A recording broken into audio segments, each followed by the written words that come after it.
everyone. Good morning, and thank you for joining us today for this session on the Charter of Fundamental Rights of the European Union. My name is Sophie Duroy. I am a PhD researcher at the EUI and the coordinator of the Fundamental Rights Working Group, and I will be moderating the session today. So 20 years after the proclamation of the Charter and 10 years after its entry into force, we'll listen during this session. Is it not working? Sorry. We'll listen during this session to the diverse perspectives of our four panelists on the impact of the Charter.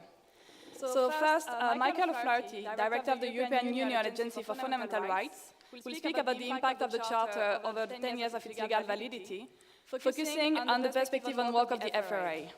Then Silvana Sciarra, Judge of the Italian Constitutional Court, will speak about the impact of the Charter in national courts of the Member States and in national legal systems more generally. We'll then listen to Alan Rosas, Judge of the Court of Justice of the European Union, who will speak about the post-Lisbon impact of the Charter at the Court, focusing on main developments and open challenges.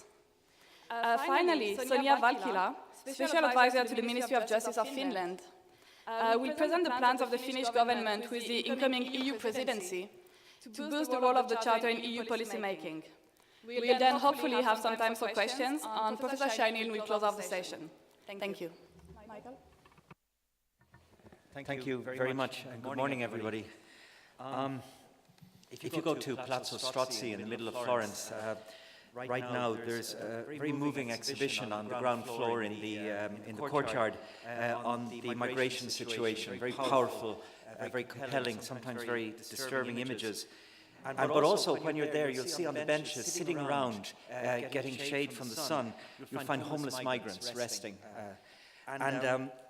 They are a reminder, an important reminder of the extent to which we have a very imperfect human rights culture within the European Union. We still have such a long way to go. So let me say that at the outset, because I'm now going to speak about accomplishment and achievement, but it must be located in the extent of imperfection.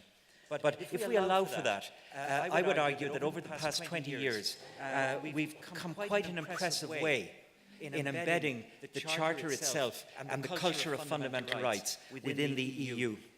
Let me briefly look at the core institutions. Well, first there's the court. I'm sitting beside Judge Rosas, so I won't speak for and of the court. I would simply say that to my mind, it has become an impressive court of human rights.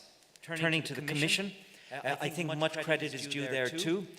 We have, with the impetus of the Charter, in this growing culture of respect for rights, we now have explicit mandates among the commissioners for fundamental and human rights. We have an increasingly, albeit a long way still to go, increasingly vigorous vetting of law and policy for Charter compliance. And we have such important moments in the annual life cycle as the annual report on the implementation of the Charter and the related convening of a fundamental rights colloquium. Turn to Parliament. Over the 20 years, quite a dramatic increase in attention to visibility of, relevance of the Charter and fundamental rights. Look at the work of the Libe Committee. Almost every item of which is suffused with sensitivity to the Charter, but also the work of the Constitutional Affairs Committee, which issued an important report last year on the state of the Charter within the EU, and of course the work of the Petitions Committee. Turning to the Council, we've had COHOM for a very long time, but now we also have FREP. The working party of the Council of the Union, which focused specifically on fundamental rights across the Member States. Moving away from the core institutions, the existence of my own agency is an important part of the story of 20 years of incremental achievement. The Fundamental Rights Agency has an imperfect mandate, but it exists, and it's testimony to changes. We see the way the current Ombudsman of the Union has put the Charter and fundamental rights at the core of her mandate. And we see also in the recently negotiated mandates of newer or recast EU agencies quite a dramatic visibility of fundamental rights. If you read the Frontex regulation, the revised Frontex regulation, there are significantly more references to fundamental rights than you'll find in the mandate of the Fundamental Rights Agency. That's interesting testimony. So I think a lot has been achieved in 20 years. Still an awful lot to be done. I'll come back to that as I close my remarks. But let me move to the, well, before moving to the national level, let me just say right at the outset, of course, that for all this achievement, notwithstanding how far we've come, of course, we have neglected socioeconomic rights.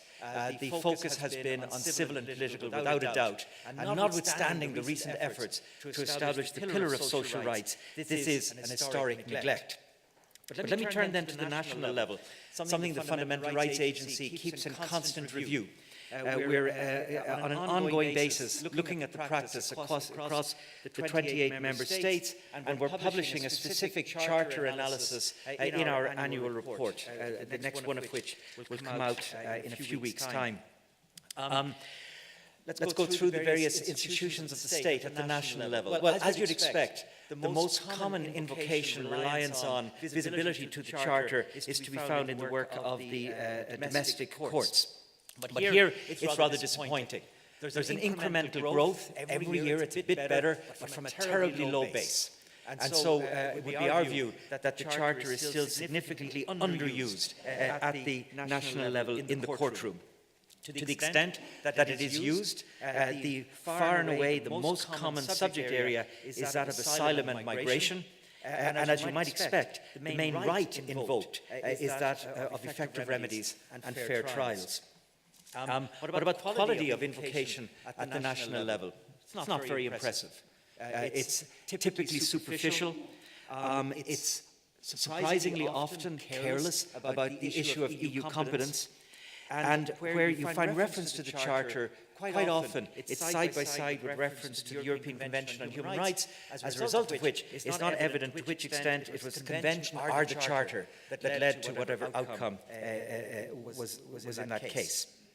Turning to parliaments, if it's not good enough in courts, it's worse in parliaments. We find very patchy reference and reliance on the Charter in terms of assessing draft national legislation. To the extent we find it, and it is there in some places, it is neither systematic nor comprehensive. And we even find cases, for instance, in the past year, where the compliance check of draft legislation against the Charter was subsequently ignored by the Parliament. And that's famously the case of the Brexit advice provided by the Human Rights Committee, the joint committee of the UK Houses of Parliament. Then we get to the executive.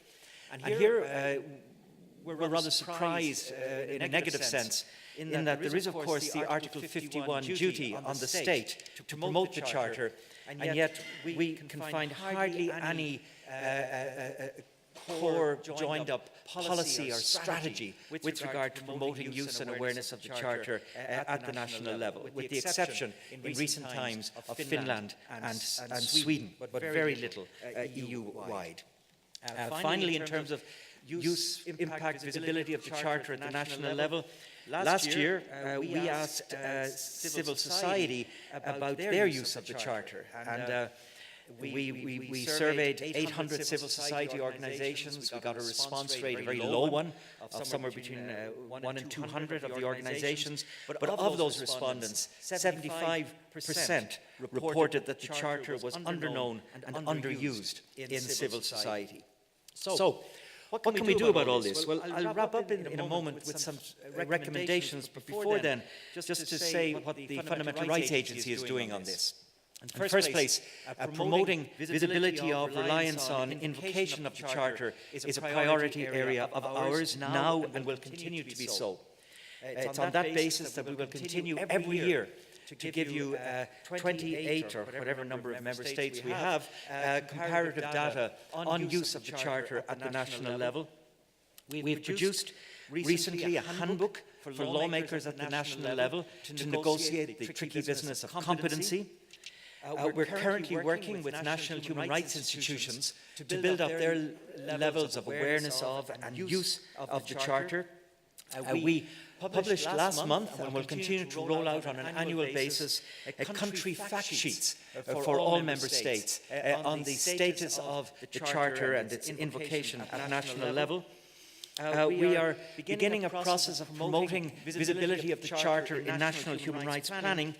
And we are continuing to deliver all manner of tools, such as the online tool called Charterpedia, to give higher visibility to the Charter and the jurisprudence. But to wrap up, let me leave you with just 5 recommendations, which are not so much O'Flaherty's recommendations, but you can find them in an opinion we delivered to the Parliament last year, and to some extent repeated in the report we'll publish in a couple of weeks' time.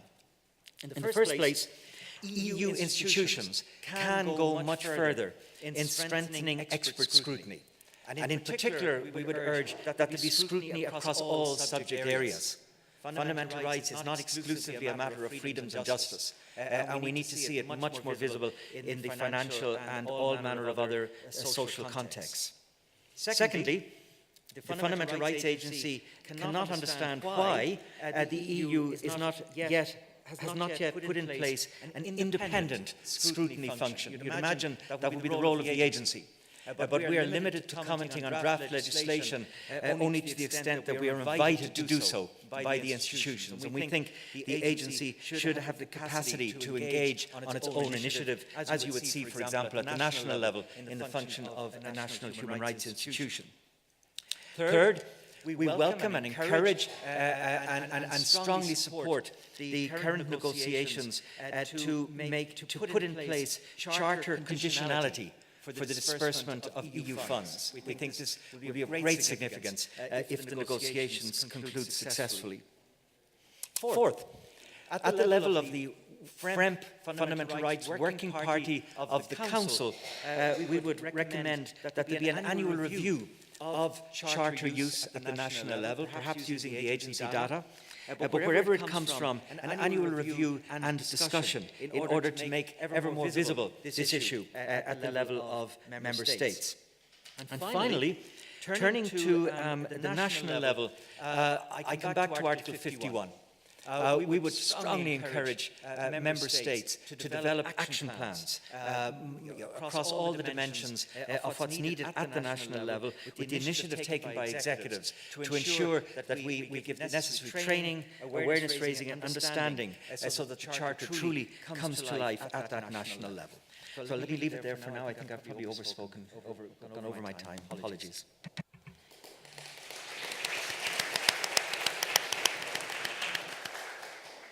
Thank you. I will now leave the floor to Silvana Schiara. Thank you. Thank you very much for having me on this panel. It's always a pleasure to come back to the EUI. I have recently been involved in a research project based at the University of Oxford, which aims at providing an overall evaluation of the impact of the Charter of Fundamental Rights 10 years after Lisbon. Some colleagues in this room have been involved in the same project. There is a book forthcoming, edited by Jeremiah Sprassel and Michael Bobek. And so we'll have there a lot of data and information on how the impact of the Charter has been valued by national courts.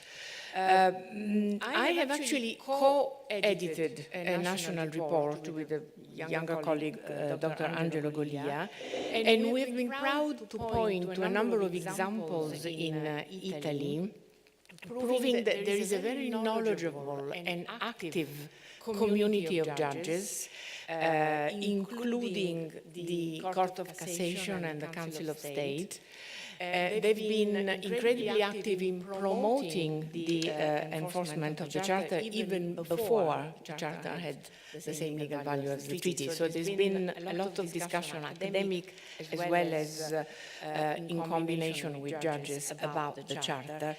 Of course, there is a peculiarity of the administrative judiciary in Italy, the Council of State and the administrative courts, because they are eager to disapply national law, not in conformity with EU law because of the vertical direct effect on administration. But Cassazione, the Court of Cassation, has increased recently the number of references to the court, preliminary references to the Court of Justice. In relative terms, the Corte Costituzionale, the Italian Constitutional Court, has a higher percentage of references to the Charter, and by references we mean both cases in which the reference comes from the party, lodging the case to the Constitutional Court, or when the court autonomously refers to the Charter, very often ad adiuvandum, mentioning rights in the Charter ad adiuvandum. So there is a cultural, how can I say, context or climate among judges in Italy, which is not hostile and certainly is not skeptical. There is a lot of training activities going on. I've been able to confront this attitude of Italian judges, and it's actually perhaps even more intense in Italy than in other countries as far as I'm aware of this. There are lots of sessions in a special training school, which is actually here in Florence, near Florence. Academic and judges are asked to train classes, to teach classes for judges explicitly on European law and very often on the Charter of Fundamental Rights. So there is an expansion of information, and however, I find it difficult, and I want to point out this point, difficult to deliver figures. I was not able to find figures on lower courts disapplying national law whenever the reasons occur to do so, so whenever there is non-conformity with EU law. And I think this is an interesting reflection that we should provide, because should there be empirical evidence of how many lower courts disapply national law, perhaps we would have a better idea of the empowerment of lower courts, and also perhaps reassure those who fear that this applying is a threat to the integration through law, as if disapplying national law was disintegration rather than integration. I'm not among those.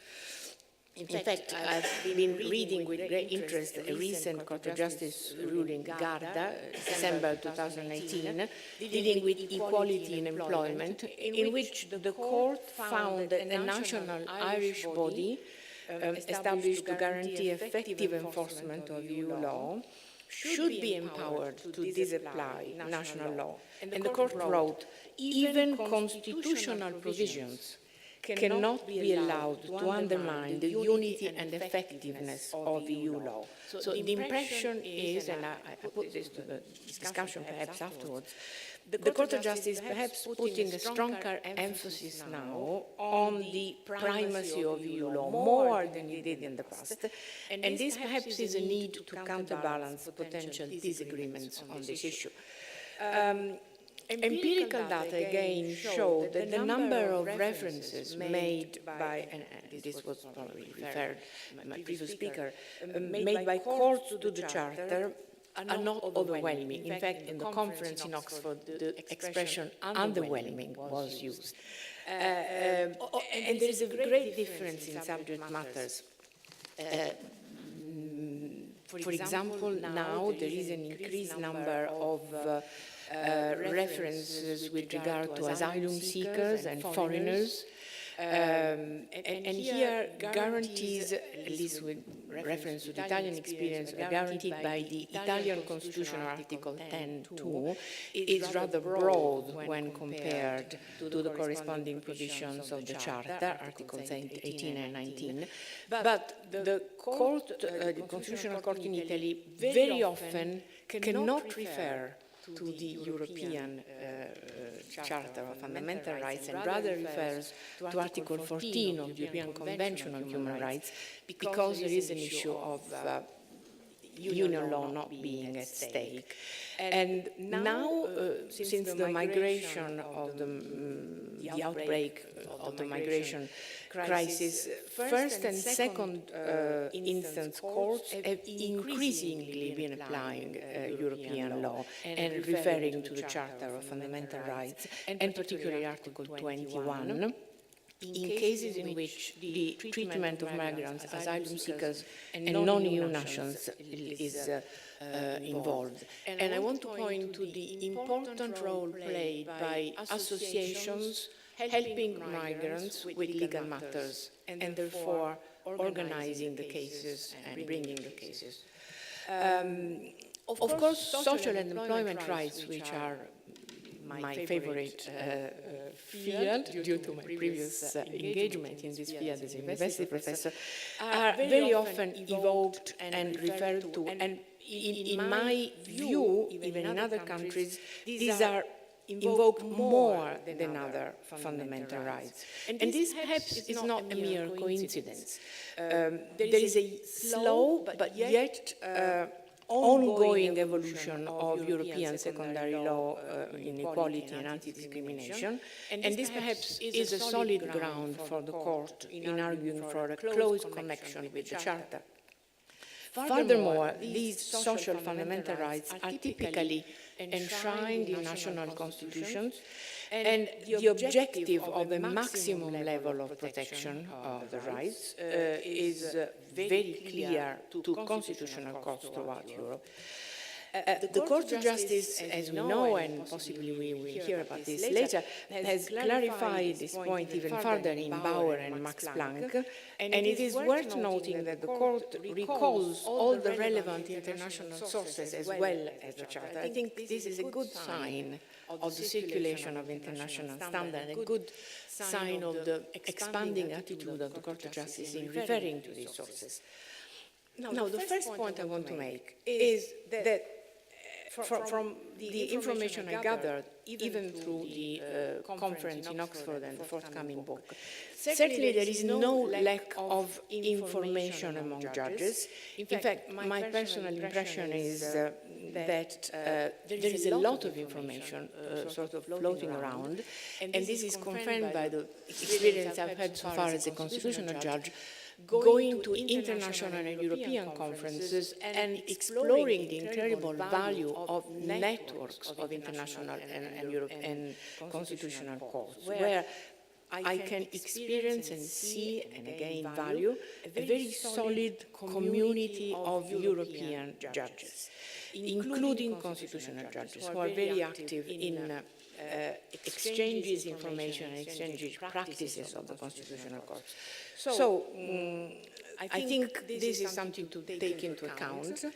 And there may be, in some cases, and this is the case of the Italian Constitutional Court, a reluctance to refer to the Charter.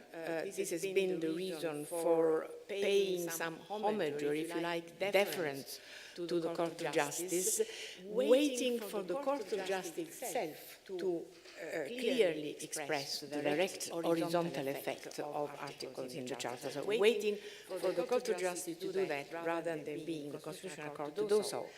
But nevertheless, the Court often, as I mentioned before, refers to the constitutional, to the Charter ad adjuvandum in order to support its own reasoning. I think it will be interesting to see how the constitutional courts throughout Europe will react to the recent case law of the Court of Justice, which I have mentioned before, dealing with the horizontal direct effect, and dealing in particular with Article 47 of the Charter on effective judicial protection. I have in mind the case Eggenberger, in which the right not to be discriminated on grounds of religion is associated with Article 47 of the Charter. I think there are good reasons to believe that employment rights, perhaps there is a significant number of cases already decided by the Court of Justice, offer an opportunity to the court in Luxembourg to provide stronger justification whenever there is a disequilibrium among the contracting parties. And this is the case in employment contracts.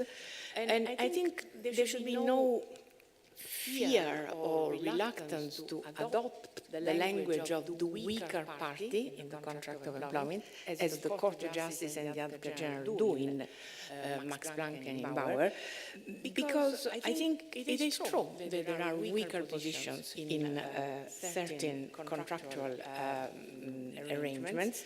And I think that the fundamental right to paid annual leave perhaps is a good example on how to better explore inequalities in employment contracts. My second point has to do with the austerity measures, because I think austerity measures have impacted very severely in some countries. So my suggestion is, and again I've been discussing this with other constitutional judges in Europe, is that perhaps there is a moment, and this is the right moment now, that constitutional courts should reassess the fundamental rights that have been, so to say, infringed through austerity measures. There are some examples. Florescu is a case decided following a Romanian constitutional court decision. The Italian constitutional court decides a similar case. It's a question of balancing fundamental rights with budget law, with public spending, reducing public spending. I think it's probably the right time now to rethink this balancing and to view the concept and the in fact, the technique of proportionality adopted by the constitutional courts in Europe, comparing that proportionality test with what the Court of Justice is doing. I think the Court of Justice is probably changing its proportionality test, but I leave this to the discussion. Thank you.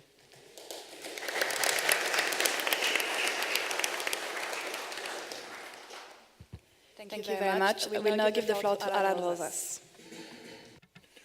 Well, thank you so much. First of all, two brief introductory remarks. The first one, in the nature of a question, was there a charter before the charter, at least from the point of view of the European Court of Justice? Yes, in a way there was, because since 1969 the court started to apply fundamental rights as general principles of community law. And after that, you had a development into which we cannot go for reasons of time here, which produced a lot of things, a lot of case law, but also some treaty amendments, etc. So one should not think that the Charter came, so to speak, out of nowhere. Secondly, the second preliminary remark is just to remind ourselves that before the Charter there was a very intensive discussion. Should there be a constitutional Charter of Fundamental Rights, or should there be accession to the European Convention on Human Rights? These were seen as two different options. Of course, as we know, at the level of the authors of the treaty, both avenues were pursued. So you have Article 6.1 on the Charter of the Union Treaty, declaring it to have the same value as the treaties, and you have 6.2, which tells us that the Union shall accede to the European Convention. Well, we know, of course, that the second leg has not been implemented, partly because of a certain opinion of my own court, but I would just like to mention in passing that I don't think the idea is dead, and there was certainly not the intention of the court to kill it either, despite all the criticism. So let's see what happens in the months and years to come on that point. Now, what is the situation for the Court of Justice after the entry into force of the Treaty of Lisbon? Well, it's clear that it is the Charter, and it is no big surprise, which has become the point of departure for the Court when we speak about fundamental rights, and also the main frame of reference. How could it be otherwise? Some people have asked, why do we refer less to the European Convention on Human Rights and much more to the Charter? Well, the answer is very simple. The Charter is binding primary law.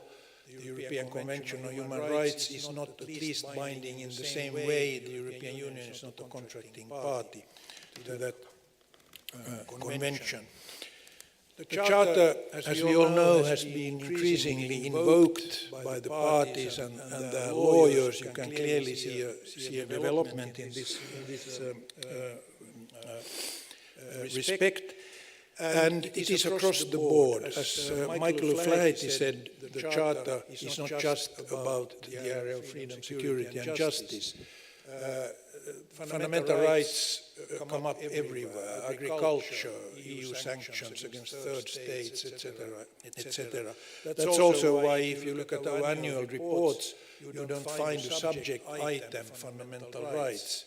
You find intellectual property, taxation, social rights, etc., social questions, simply because the Charter may come up in all of those instances. How often does the Charter play a role, not only as being invoked by the parties, but also being cited by the court itself, and not only in the descriptive part of the judgment, but also in the operative part, in the reasoning of the court? Well, I had a colleague trying to make a count on this some time ago, and he came up with the figure of 10 to 15%. So you could say that of all cases, fundamental rights, and especially as recognized in the Charter, came up clearly and were an element in the reasoning in around 10 to 15%. So it's certainly not the majority. That's maybe also an important reminder. What about references to the European Convention on Human Rights? They certainly do exist. They are perhaps in relative sense a little bit less than they used to be before, because now we have the Charter, and sometimes the case can be solved solely on the basis of the Charter. But they have certainly not disappeared, and we have even an obligation to take the European Convention into account because of Article 52(3) of the Charter. Which provisions of the Charter have been mostly involved in our case law? I would start by Article 47, right to effective judicial protection and access to judge, right to a fair trial.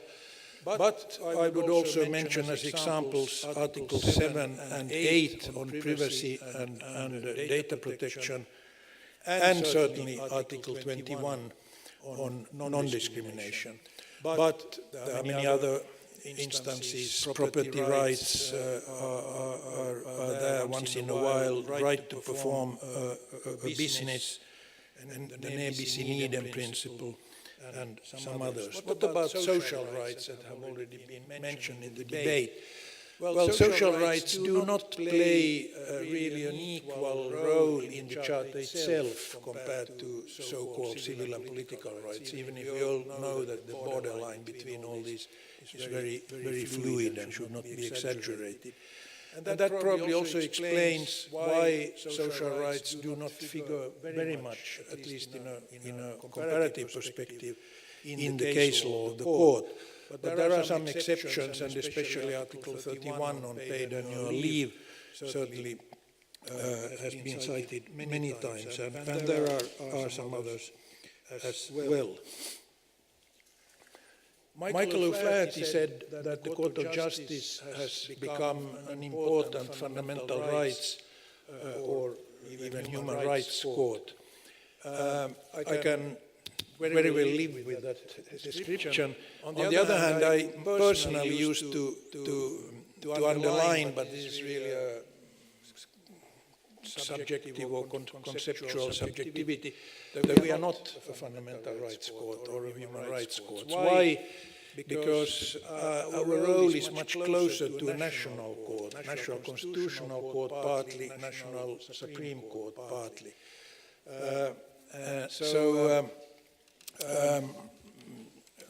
Fundamental rights comes up in the same way as it comes up for national courts, while the sole task of the European Court of Human Rights, obviously, is to apply and interpret the European Convention. As I already said, in statistical terms, the so-called fundamental rights cases are not the majority of the cases decided by the court. Our powers are very different from a human rights court, which normally is more of an external relation. We are more an internal check. We can annul legislation, we can condemn member states for violations and also impose financial sanctions on member states, etc., etc. There's another difference, the scope of applicability of the Charter. Article 51 has already been mentioned. Article 51 implies that the Charter cannot be applied on a standalone basis. We always need two norms, a Charter norm and another norm of EU law to be relevant in the case. And that, of course, limits the scope of our jurisdiction as compared to Strasbourg. And that's obviously why also the Italian Constitutional Court in some cases cites the European Convention on Human Rights rather than the Charter, because the situation is conceived as not falling sufficiently directly under Union law. Well, we all know, obviously, how difficult it is to draw a line between Union law and national law today. And by the way, in the banking union and some other contexts, national law is almost elevated to the status of Union law, which makes it even more complex. But there is still this traditional distinction between Union law and national law that at least is still of some relevance, and especially for the application of the Charter. Now then my final point, there are many points one could take up, obviously, but we had to limit ourselves because of timing. Direct effect, and especially horizontal direct effect. It goes without saying that the Charter provisions, not all of them, but maybe most of them, may have direct effect that in a way becomes clear already from Article 52 of the Charter, which makes a distinction between rights and principles. But what is, of course, a more open, a more controversial question is indeed the question of horizontal effect. Now there, the Court of Justice, and it has partly already been mentioned, has rather recently given horizontal effect to three provisions in the Charter, to Article 21 on non-discrimination, to Article 31 on paid annual leave, and Article 47 on the right to a fair trial. And if I just limit myself to the non-discrimination clause, of course, non-discrimination very often comes up in the private sector. So already, without going into further justifications, but already from that perspective, it's almost, well, I think inevitably is maybe too strong a word, but it's not that shocking that this non-discrimination should apply also horizontally between private parties. That, of course, raises important and difficult questions on the relation between the Charter and directives. The Court still sticks to our traditional case law. Directives an sich in themselves cannot have horizontal direct effect. But the things expressed in a directive may have horizontal effect because of the Charter. But that's another source of law, obviously, or primary law, so it's not the directive any longer that is then being applied. Now, 2 points by way of conclusion. First of all, the Charter has played a role. One should not exaggerate it, but it is important in the case law of the court. It has had a clear impact, and it has also led to legislation being annulled because of a provision of the Charter.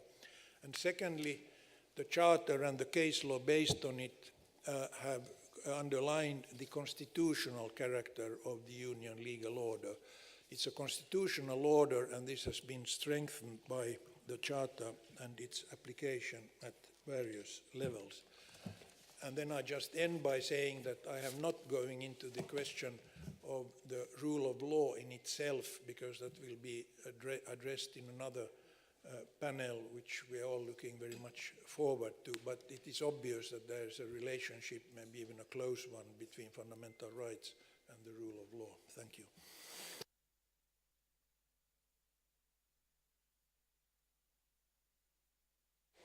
Thank you very much. And now we're moving on to our final speaker, Sonia Valkila. Thank you. Well, I want to start with thanking the European University Institute, Professor Shainin, and his colleagues for organizing this timely and very well-arranged event. It's truly a pleasure to be here and attend this conference. I'm always delighted to address a subject that relates to the Charter, because it's so close to my professional and academic interests. But at this time, because we're less than 60 days apart from the start of the Finland's presidency of the Council of the European Union, there is truly a high-end interest in the plans of the Finnish government that goes to the Charter, and especially what comes to the endeavors to boost the role of the Charter during the presidency, so the latter half of this year. Well, all this interest and anticipation is also very apt, since the end of this year will mark the 10th anniversary of the Charter as a legally binding instrument in EU law. The adoption of the Charter represented a crossroads in the European integration process.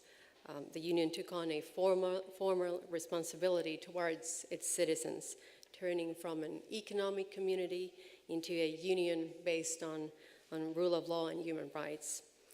And then the Lisbon Treaty, as we know, constitutionalized this choice by conferring the Charter the same legal value as the treaties.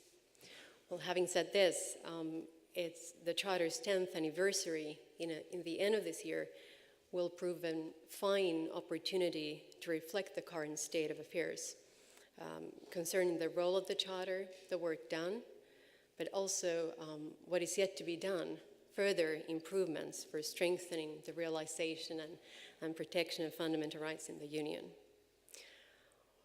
Well, it must be noted with all sincerity that the timing of the presidency will be very interesting. It will coincide with very interesting institutional transitional phase. If we start with Finland, we did just have our national parliamentary elections only a few weeks ago, now in April, and we're still waiting for a new government. And it will be very important this year because that government will then approve the official presidency program that will be published now in June. Well, soon we're all anticipating the elections of the European Parliament and then the formation of a new parliament and hopefully only a little later after that, a new commission. So for all these reasons, there may be less legislative files, which will, however, then leave more room for strategic work. At European level, there are at least two important strategic events that will take place prior to the Finland's presidency. First, a special summit on the future of Europe that will take place in the Romanian city of Sibiu on the 9th of May. That aptly coincides with the Europe Day, with its theme for this year, Choose Your Future. And then in June, the European Council will consider the new strategic agenda for the Union, the next 5-year plan, on which basis the new Commission will then work on its priorities for the next 5 years. Well, there is certainly room for strategic work. Since as Europeans, we face many challenges. These were highlighted already in the opening address by the Minister Movero Milanesi. From migration to climate change, security and hybrid threats, and then data privacy. Also, we live in a more globalized world. And at the same time, the Brexit referendum has demonstrated that the European Union is not an irreversible project. So while most of us here can take democracy for granted, it also seems to be under increasing pressure, both in principle, but also in practice. So that is why the theme for this conference, the 21st century democracy in Europe, is very timely. And at the same time, it also echoes the topics that are also very important for Finland. and that will be at the fore during the incoming presidency, because stronger emphasis will be given to the promotion of the values of the Union, fundamental rights, but also the tripod of democracy, human rights, and the rule of law. Well, this emphasis on values was evident already in the fundamental rights training that was provided to all civil servants in the permanent representation of Finland to the Union. It was a training organized as a pilot program, so the first time ever, with the cooperation with the Fundamental Rights Agency and the Council Legal Service. And it sought to emphasize the need to pay attention to fundamental rights in the legislative work in the Council and make active use of the practical guidance provided to that end by the Council, for example.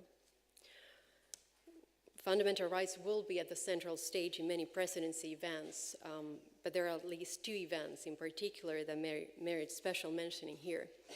The first, the main event, will take place on the 10th and 11th September, and it will consider the values on which the Union is based, especially the fundamental rights and the rule of law in connection with democracy and democratic structures, such as elections that are such a characteristic feature for this year in many ways.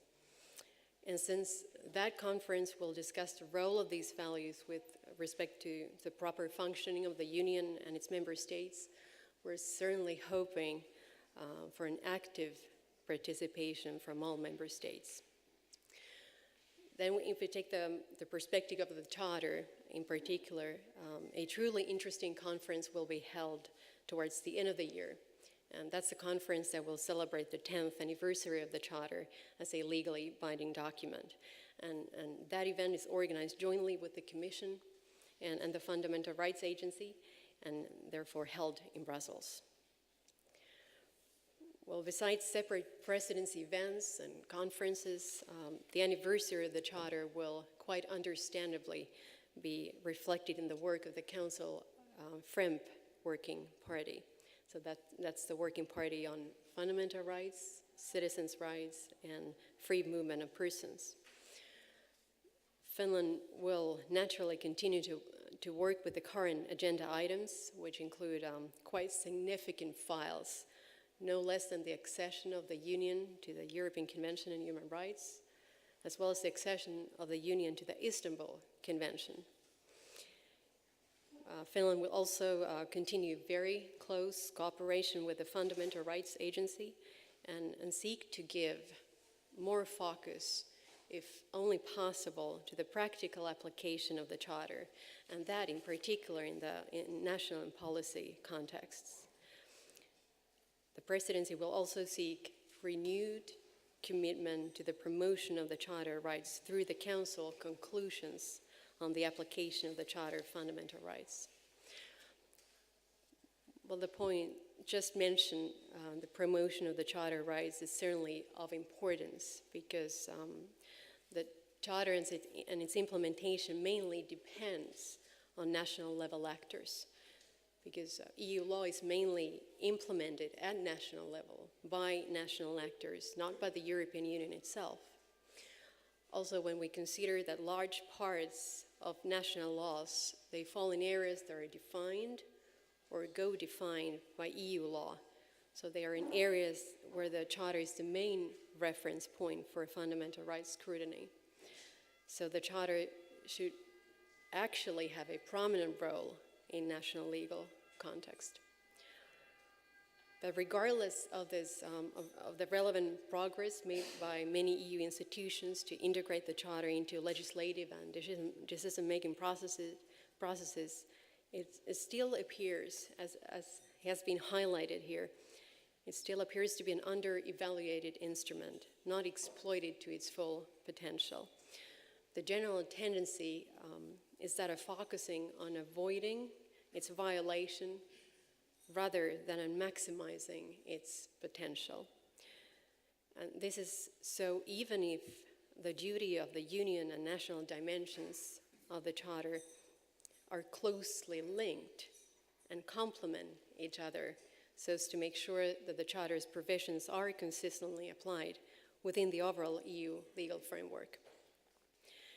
It's also true that different interpretations at different levels would only be detrimental to the added value brought by the Charter, because it represents a set of common minimum standards of protection and to be applied by all actors, all policies, all activities connected to the EU sphere. Well, having said this, there is nevertheless reason to be positive. Evidence also of a growing positive trend, positive examples from national legislative and policy praxis where the Charter has been used, and not only as a brief mention, that used to be the case some years ago, but actually and thoroughly in the scrutiny itself.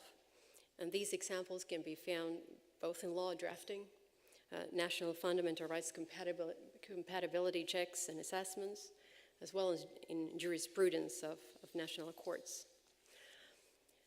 It also, therefore, highlights the importance for member states to regularly exchange information and experience on the use, application, and oversight of the Charter, and to mainstream these examples of best practice already developed at national level, because these positive practices would then pave the way for a more efficient use of the Charter and help to mainstream it even more, gradually giving the Charter a strong life also in the national context.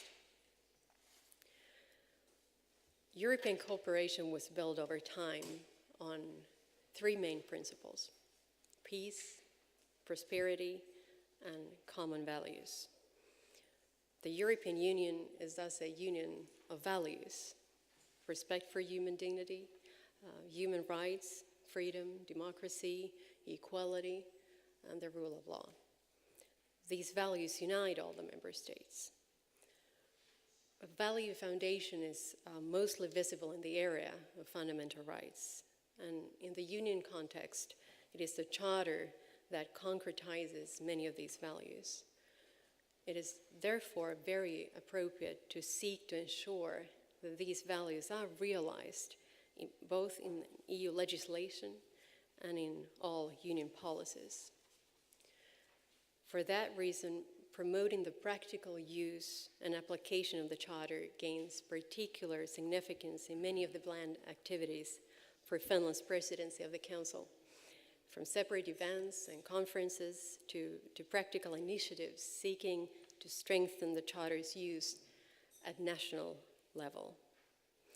And with these endeavors, the presidency seeks to contribute to the upholding fundamental rights, the rule of law, and democratic values even in our 21st century union. Thank you.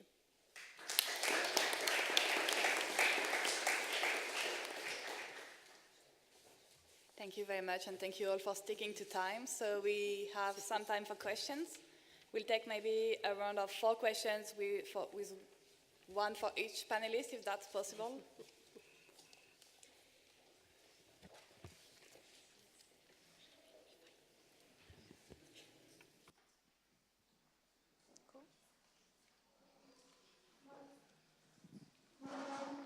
Thank you very much. My name is Federico Fabrini. I'm a professor of EU law at Dublin City University and a former alumnus of this university. Thanks to all the panelists for excellent remarks and points. I wanted to ask a question which is unfortunately not addressed to anyone specifically, although perhaps more targeted towards Michael, simply because he's Irish, so more sensitive perhaps to the issue. And the question is really on the sort of the dark sides of the Charter. Understandably, we are all celebrating the 10th anniversary of the entry into force, but the Charter is still surrounded by some challenges, not least the fact that Protocol 30 is still there, and 2 states have opt-out on what we regard as a common frame of reference for all states. So is this something that is acceptable as we move forward? Can we really sustain our union, a union founded on values, when not all the states are signing up to the full text of the Charter? And then secondly, and that's why I was thinking of Michael as a possible addressee for the question, there's Brexit. And that's a big challenge also in the field of the protection of fundamental rights, because as a result of the withdrawal of the UK, effectively 66 million people will lose the protection of the Charter of Fundamental Rights overnight. And in my understanding, working on Brexit, is that in fact, the scope of application of the Charter post-withdrawal has not really featured highly in the negotiations. And I wanted to ask Michael whether perhaps the Fundamental Rights Agency had some sort of goals or objectives that they want to push through in this phase of the negotiation, somehow preserving the scope of the Charter after the withdrawal. Thank you.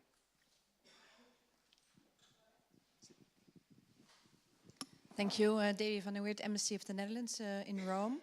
Thank you so much, really interesting panel.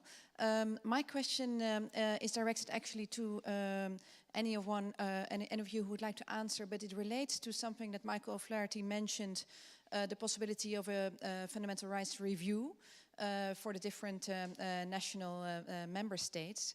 And what struck me is that you mentioned that the agency only has a mandate that goes so far, so that you would have limited possibilities, let's say, to do such a review also through the agency. So I would be interested in your opinions on what the space is of the Fundamental Rights Agency to maybe do a little bit more in this regard. And you mentioned also a very interesting idea of the FRAMP working group doing that, let's say, annually. So I would also be interested in Mrs. Walkila's opinion on that. Thank you.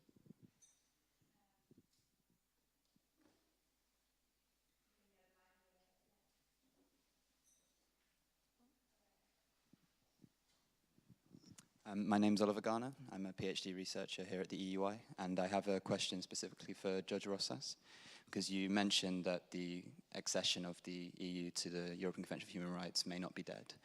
And I was wondering whether the judgment in Opinion 117 that was delivered this week on the dispute resolution mechanism in CETA could provide guidance to the negotiators on how to resolve the autonomy issues in the draft accession agreement.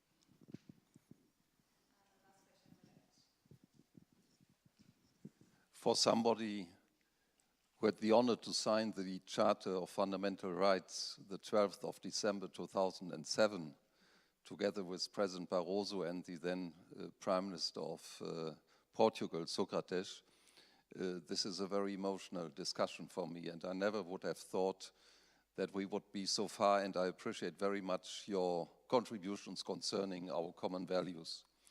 And I will never forget this 12th of December 2007 in the plenary in Strasbourg, when the Eurosceptic members of the European Parliament were attacking us, and we almost could not make our speeches in favor of the Charter, but finally we succeeded. And then one day after, if you allow me to say this, one day after the treaty, the Lisbon Treaty was signed in Lisbon. But we thought in the European Parliament we should have a ceremony the day before with the signature of the three presidents of the European institutions. And so I'm deeply impressed by your comments, and I welcome very much that you will have a great conference in your presidency in Finland, the 11th or the 10th and the 11th of September concerning our values. Now I have a very practical question, two practical questions, if you allow me, to our two judges. First, to Alan Rosas. He said there was a life before the before the Charter, as you know, with the Nice Treaty. In December 2000, it was a declaration, and Nicole Fontaine signed this declaration. So if we would have not had the Charter as part of the Lisbon Treaty, and we fought for it in the European Parliament, if we would not have it as part of the Lisbon Treaty, would it make a difference? So I would like to hear what you would say to that, Mr. Judge Alan Rosas. And to Silvana Sciarra, I once had a very tough discussion with somebody from our German European Constitutional Court concerning the relation of our German constitution, which is called the Grundgesetz, and the primacy, as I see it, of the European law. Do you have such a discussion in Italy as well, or do you accept that the European law is the one which is the most important. Sorry for being a little bit too long, but it's very emotional for me to be here today. Thank you. Thank you. We have 10 minutes left, so I'll ask each panelist to keep to 2 minutes answer if that's possible. Thank you. Thank you. Sorry, should I go? I just jumped in there. Sure. Yeah, very briefly on those comments, questions to me rather. Well, firstly, the so-called dark side, as you put it, I would never use those terms. Protocol 30, of course, as the court has reminded us, is not an opt-out. And in any case, you know, the negotiation of any human rights instrument of its nature is an exercise of compromise. And so you never get the perfection as the outcome, but you get the hell of a lot better as the outcome. So really, I think we should maintain a positive frame. On the matter of Brexit, the Fundamental Rights Agency, it'll come as no surprise, has no part whatsoever in the negotiation of Brexit. But what I would tell you is that the loss of the United Kingdom for us, the biggest downside is the loss of all the good practice in the United Kingdom for the promotion and protection of human rights. That's a state that gets an awful lot of it right, and we're losing that a key in terms of the internal experience sharing. And third, I'm so glad the question was asked there about reviewing country situations, because it allows me to put away a myth, which is the myth that the Fundamental Rights Agency cannot review and examine country situations. Of course it can. It does it all the time. Our annual report, it's all about countries with names and what's happening in those countries. So there's this sense that we can't do it, and though we're doing it constantly. We're in Greece and Italy for the past 3 years, reporting every month on what's going on in those countries. So the fact that we tend to do our country analysis comparatively is not at the expense of being able to focus on the national situations. So if some kind of review of charter practice nationally was to emerge as a tool of the EU, and if the agency were requested to support that, it would have no problem in delivering on it.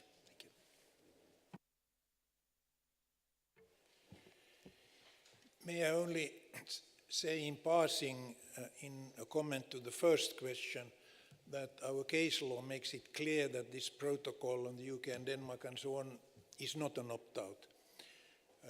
That was just a small clarification. On accession and your question, will opinion 117 on CETA, on the Canada Free Trade Agreement, have some bearing on this discussion? I don't think very much, maybe indirectly if you allow in a certain psychological sense, but I think legally speaking the main problems of 213 on the European Convention were mutual recognition and foreign security policy. And these two are quite special for that context and did not come up in 117. So I don't think that there's any direct relevance. And to your interesting question, what would have happened if the Charter never had become legally binding? I think it makes a difference that it has been made legally binding. There were even some hesitations in my court, can we cite the soft law proclamation of 2000? And it was only in a case where I happened to be the judge rapporteur in 2006, where for the first time we cited the proclamation document of Nice. Of course, you can always speculate if it had become clear that the Charter would never become legally binding, maybe the court would have started to make those kind of references to the proclamation a little bit more often. But, for instance, the question of annulling legislation, I don't think that would have been possible just on the basis of the proclamation. It would have required some other rule on the basis of which a piece of legislation had been annulled. So my very brief final conclusion would be that it has certainly made a difference. If comment to the question over there on the ex-ante evaluation, I would be very much in favor of all possible forms of ex-ante evaluations of measures following austerity legislation, which sort of impact on situations whereby we know already that there are weak protections of fundamental rights. And I don't know whether this is done by the European institutions sufficiently well at the moment. Then the difference between binding and non-binding, I think there is a difference. I think it's not a coincidence, though, that it took so long for the Court of Justice to develop the new case law on the horizontal direct effect, and certainly that development is also due to the legal value of the Charter. Why has the Court of Justice decided so late to do this? This is my question. And in fact, I've been wondering myself. Perhaps because there is a coincidence, I'm just offering this personal opinion, with the very delicate time that Europe is going through. Perhaps the Court of Justice is now aware of the fact that even using the Charter and even acknowledging the horizontal direct effect may help sort of look at the difficult threats to democracy in Europe. Maybe that is a presence of the Court of Justice, which is stronger than it used to be before. And of course, there is a tension in constitutional courts throughout Europe. In the Italian constitutional courts, there is a discussion rather than a tension that I decided not to comment on. But nevertheless, my impression, and this is for the Constitutional Court in Italy and other courts, is it would be a danger to constitutionalize the Charter. I think constitutional courts should not be too much of protagonists in this time. They should help other judges to continue to be European judges. So I'm not so much in favor of re-centralizing, so to say, the constitutional issue of European law, and have the two courts, sort of the Constitutional Court throughout Europe and the court in Luxembourg, play their own role. But yes, there is a discussion in many courts in Europe at the moment, and it's interesting. Thank you. I'm also addressing the question from the Dutch participant and putting more emphasis on the assessment of fundamental rights, specifically, especially in the Council and the FREMP Working Party. I think that relates to the Fundamental Rights Agency's opinion 4/2018, number 8 on the FREMP. It hasn't gone unnoticed in Finland, quite in the contrary. Because of the sensitive political timing on my address, I have to show some extra prudence in what I say aloud here. But let's just make a healthy comparison. In Finland, the assessment of compatibility of draft legislation with fundamental rights is made ex ante. And it works well. It's institutionalized. It's respected. But also because we do not have a constitutional court. Well, after the entry into force of the Lisbon Treaty and then when the Charter became legally binding, we see a tendency, a clear evidence that the Court of Justice is putting more emphasis on the fundamental rights assessment. And I think that really sends a healthy and strong message to the European legislature to really assess the compatibility better, if I may say so, in the legislative work.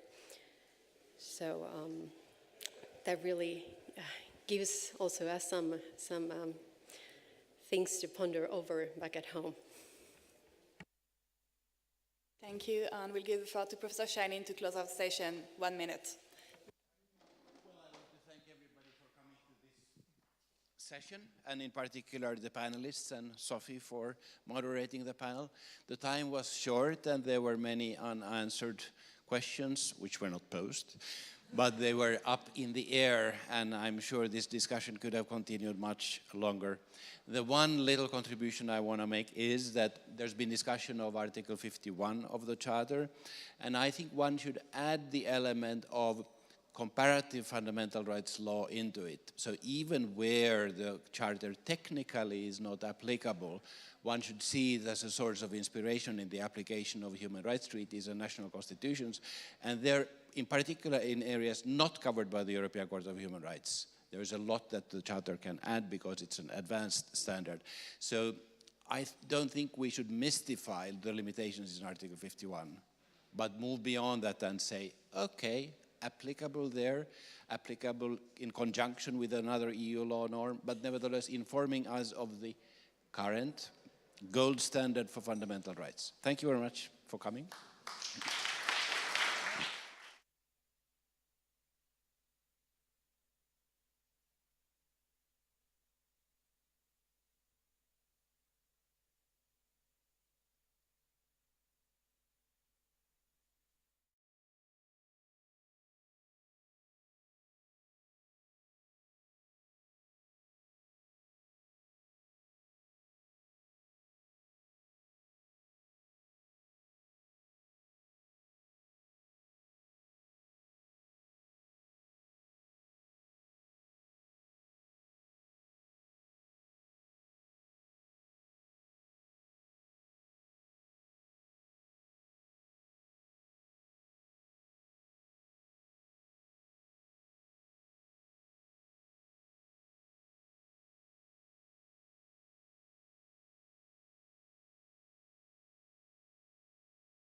Good morning, everyone. Thank you for joining us to this session on immigration and democracy, where we're going to be talking about whether immigration is a challenge to European democracy, or is it actually a revitalizer of it, or maybe both. And we have here a very good panel to discuss this. If I start from the nearest one, we have Cameron Abadi from Foreign Policy, the journal. Then we have Cécile Cachete-Kienge, who is a member of the European Parliament. And then we have Ruud Koopmans, who is professor at the German Social Science Research Institute, or the Berlin Social Science Research Institute. And this, the panel will be moderated by Elias Dinas, who is a professor of political science here at the EUI. So I give the floor to Elias and the panel. Very good. So I'm very, thank you very much all for being here. Most of you probably are sacrificing your lunch for being with us. That's great.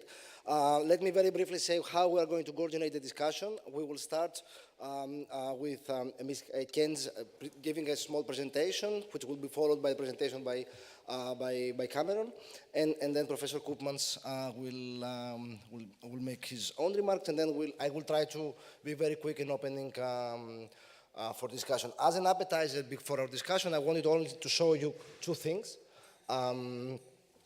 Here you see the Greek islands of the Aegean, and you see on the left side of the map the parts of the islands where you have basically the refugee arrivals during the summer of 2015. And on the right side of the map, you have the change in the vote share for what is probably the most extreme right party in any European parliament, the vote for the neo-fascist Golden Dawn, how it changed, how it increased between the elections of the same year, between January and September. And you see, of course, a very clear increase.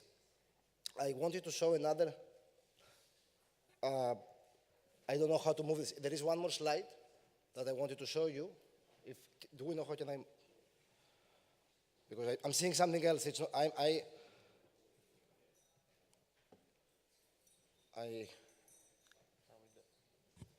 go. No. Don't worry. The other slide I wanted to show is asking people in 15 countries in the European Union what are their views about asylum seekers. Basically, they want to accept more asylum seekers. People are seeing information about how many asylum petitions have been made. They are seeing information about how many of them have become accepted, and then they are asked whether they want to accept more asylum seekers, and the take-home picture, the take-home conclusion was, this is the graph essentially, and the take-home conclusion was that there is no country in the European, like no country in Europe in which the position to receive more asylum seekers, given the information you have about, which typically is a very small ratio of those that have been accepted given those that have been made. There is no country in which the most frequent observation, the mode is in favor of this. The only country that goes close to this is Spain, but in all other countries, the proportions are very low. I'm giving that only as piece of information in order to discuss the challenges between, how you accommodate demand from outside Europe, and how you accommodate that with the discussion and reaction that this generates within the European populace. And with that, I will give the floor to Ms. Keynes. Thank you very much. Ladies and gentlemen, it's a great pleasure and honor to be here with you today and share my reflections on the contribution of migrants to European democracy. Let me start by thanking the European University Institute for organizing the debate on the State of the Union. This year's focuses on democracy, a theme of particular relevance of the run-up of the European election. In the few days, celebrate the Day of Europe. It was on 9th May 1950 that the French minister Robert Schuman called on the nations of Europe to unite in order to make war on our continent impossible. That day marked the founding moment of European integration, a process that gradually and with some ups and downs has brought together countries and people in a common share of principles and values. The principle of liberty, democracy, respect for human rights and fundamental freedoms, and the rule of law. Although one country has decided to leave, we still do not know when. The EU remains indispensable to addressing the global challenges we are facing in this century. Migration has become one of the deepest challenges of the European Union.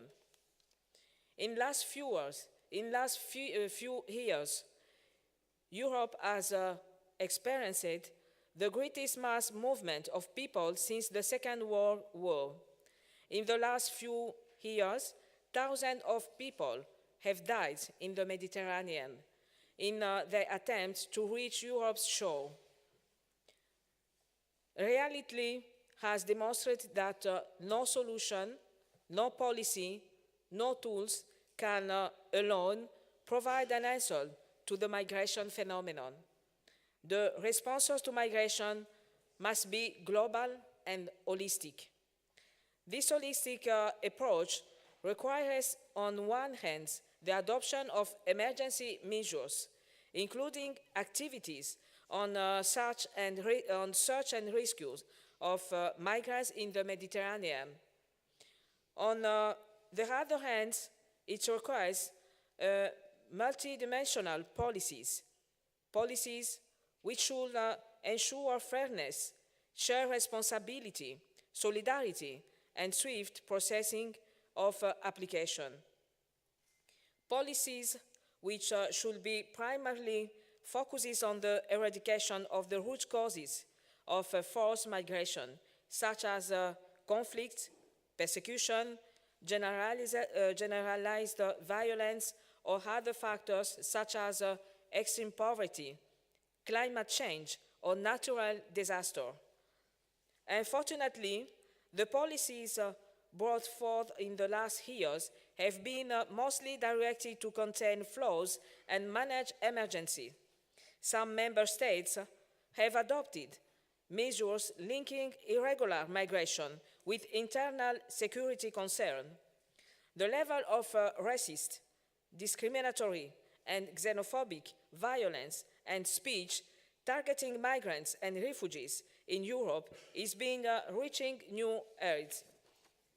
Anti-migrant messages have permitted political movements and national governments in many countries in the public narrative is often openly xenophobic.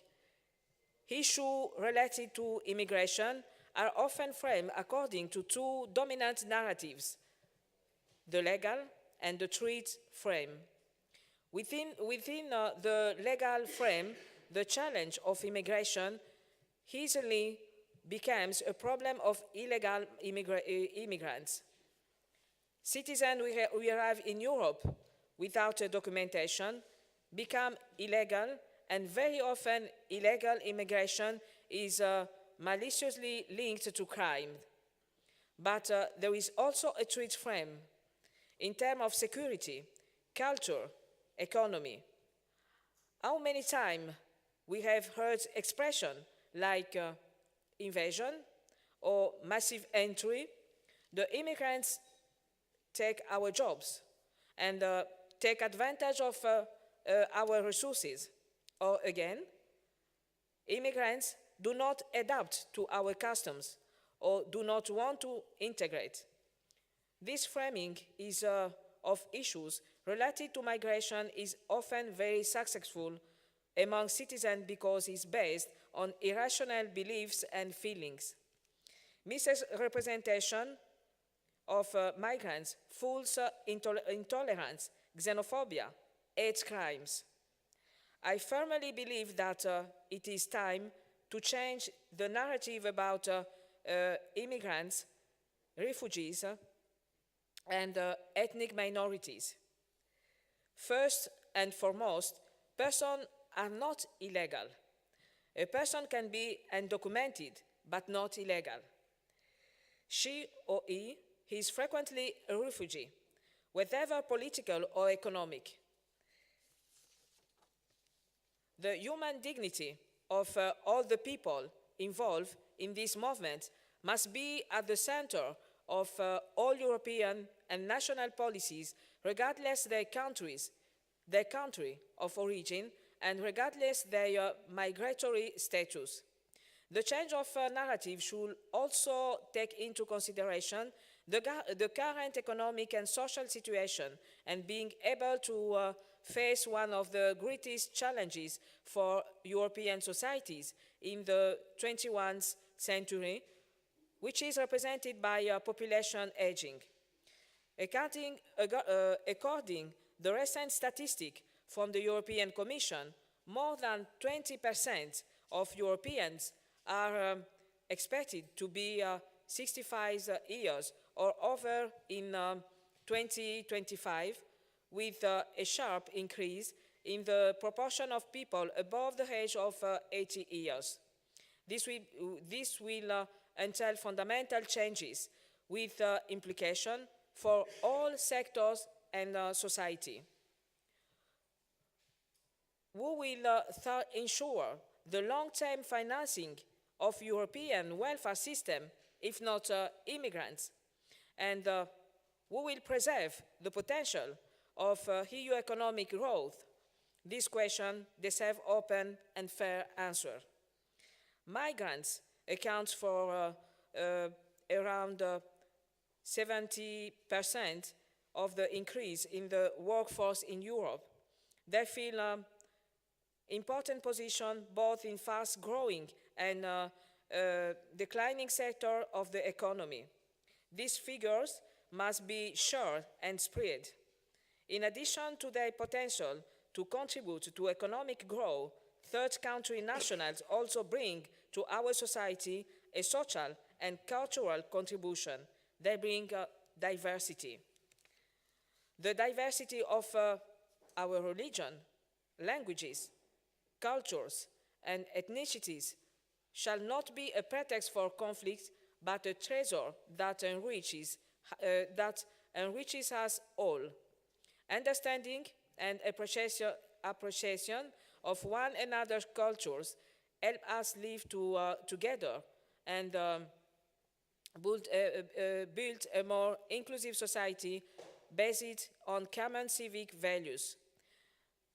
Encouraging cultural diversity helps us to find the common ground for living together. This event today is very timely. European elections are coming up, and it will be our unique opportunity to change the European Union and build a fairer Europe. Since the beginning of this term, the European Parliament has been working for the setting up of a well-managed, regular, and fair migration system based on the principle of solidarity and fair sharing of responsibilities. A policy which should ensure fairness, shared responsibility, solidarity, and swift processing of application. A policy which should also invest in integration measures. Developing effective integration policies is about investing for the long term. Let me briefly mention the ongoing debate over the term integration. While some believe that the pertinent definition will emphasize assimilation, others prefer to stress the link with multiculturalism. In the European framework, integration is defined as a dynamic, long-term and continuous process. Integration is a two-way process. This dynamic means not only expecting that third country national embrace and respect principles and values upon which the Union is built, but also offering them opportunity to participate in the economy and society in the member states where they settle. Whatever definition or concept of integration apply, there is a general consensus over the fact that successful integration is a process that happens over time. It is a process that lasts several years, in many cases longer than naturalization, and in many affect second and third generation. Moreover, successful integration crosses many different policy areas: education, employment, entrepreneurship, governance, and involving all relevant actors, not only EU and member states, but also regional and local authorities, social partners, health services, union, religious organization, immigrant organization, and civil society. The media also play an important role in providing information that could influence public's attitude. While the social, economic, and cultural dimension of integration are taken for granted, there is a fourth dimension of integration, namely the political participation of immigrants, which is still highly controversial. I believe that the equal participation of all members of society in the political process lies at the core of democracy. Migrants' effective integration into European host country is not possible if they are excluded from the most important process of a state's democracy, that is election. The right to vote or the right to be elected. Voting rights do, however, generally depend on citizenship. The acquisition of citizenship remains the most powerful measure of integration into receiving society by third country nationals. I would like to conclude my speech by saying that a restriction on immigration is a restriction on economic prosperity. It is a restriction on human development. It is a restriction on our values.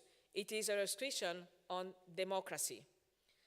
Geographical openness, cultural diversity, and tolerance are the key driver of economic progress. If we will be advantageous for Europe to take on political leadership and stop fearing what is needed to more, a global and sustainable management of the migration phenomenon. Thank you for your attention. Thank you very much.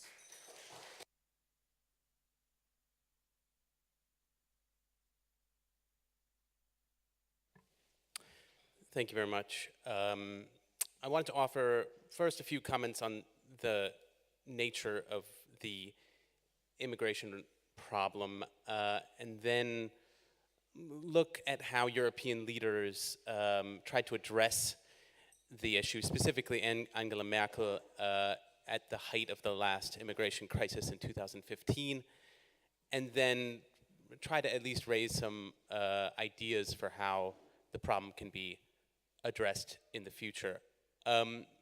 So the first thing about the problem, I think, is to remark on is that the problem is not going away. It is not going away anytime soon.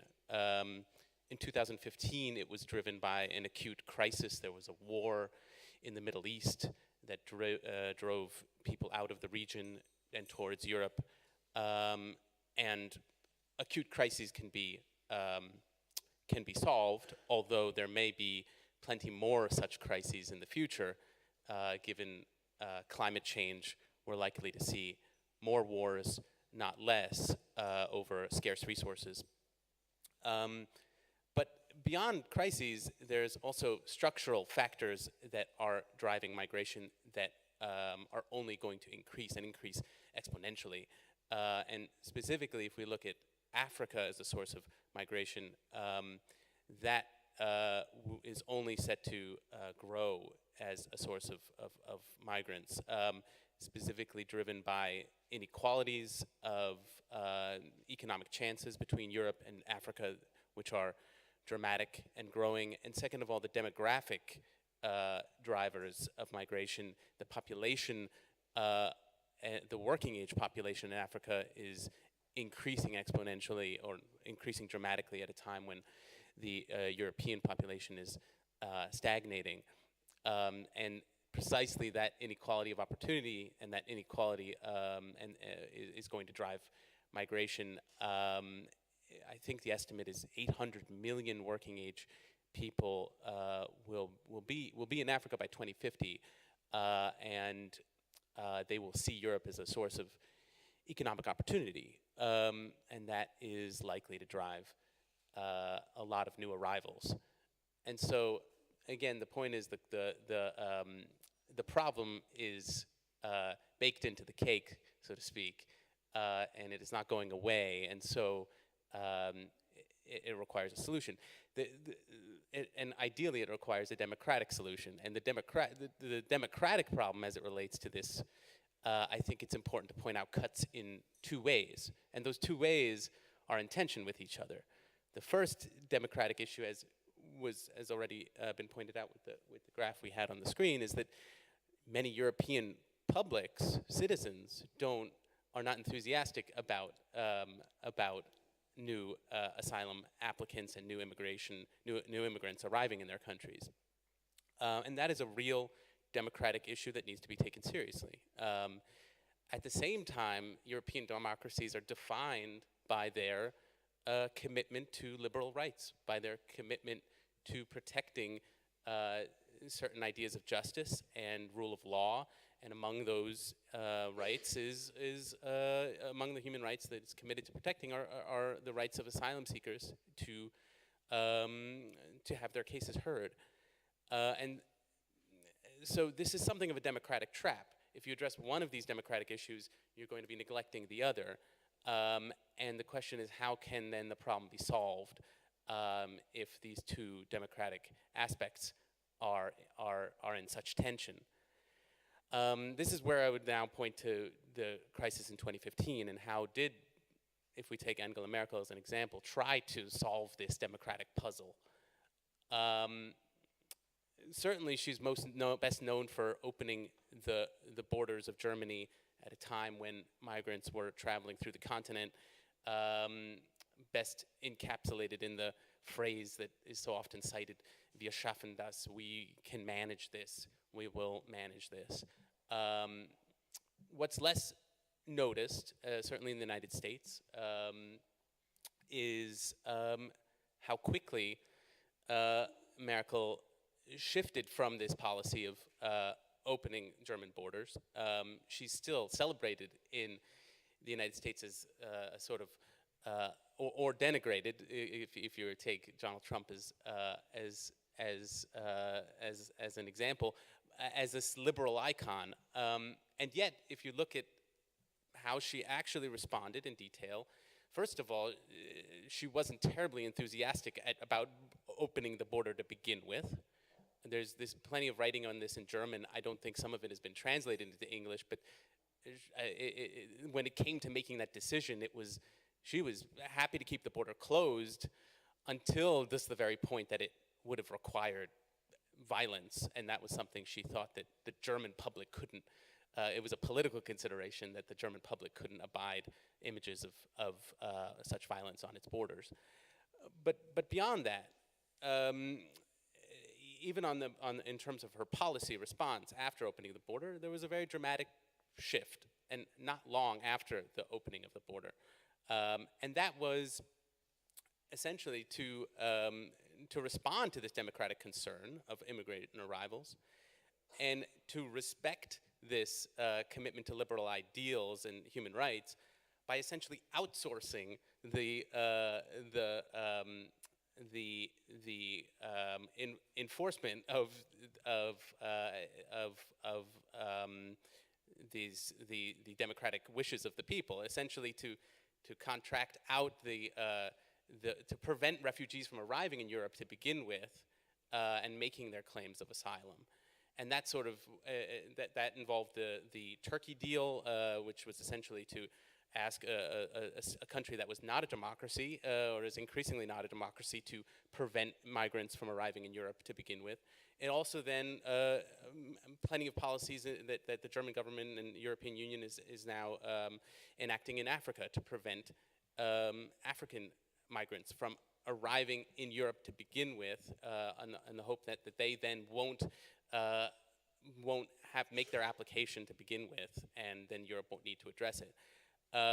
Those policies include development assistance to places like Mali, on the assumption that if the economy in these countries grow, then people will stay at home.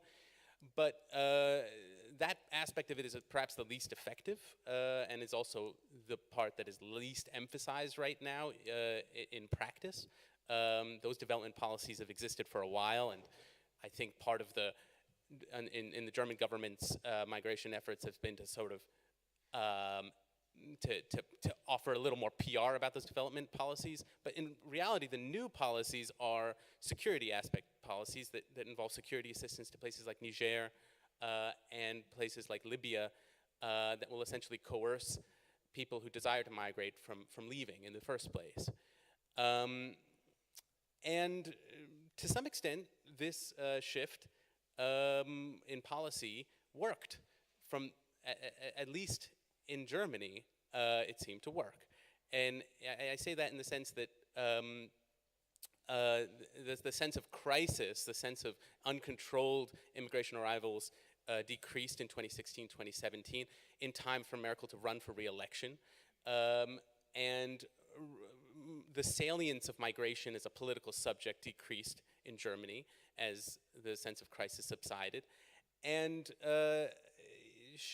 migration was not even a major subject of Merkel's re-election campaign. It's remarkable to see how that pivot happened, even though her competitor, Martin Schulz, the previous EU politician, parliament president, he tried to make the continued migration crisis an issue in the campaign. He came to Italy and said, this immigration problem is not going away. It may not seem like a crisis in Germany anymore, but if you look at these frontline countries, they're still dealing with a crisis. But Merkel just didn't respond to that rhetoric, and the issue mostly went away. And of course, though, the problem did not go away. And what happened is Italy had its own election and had a change in government. And that has led to further tensions in Europe, further tensions with Germany, and the rhetoric of politicians in Italy has changed to the point that one half of that democratic trap, that democratic balance is gone, is being neglected more than it was before. And that's creating new polarization and new political problems.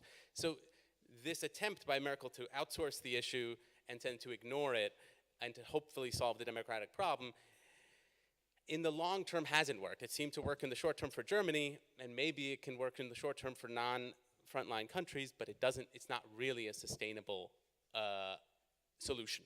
And then the question is, how can this trap, this tension be solved? I suppose the first thought that comes to mind is that the numbers that we also saw, the resistance to immigration, the data that we have, is not necessarily an independent variable.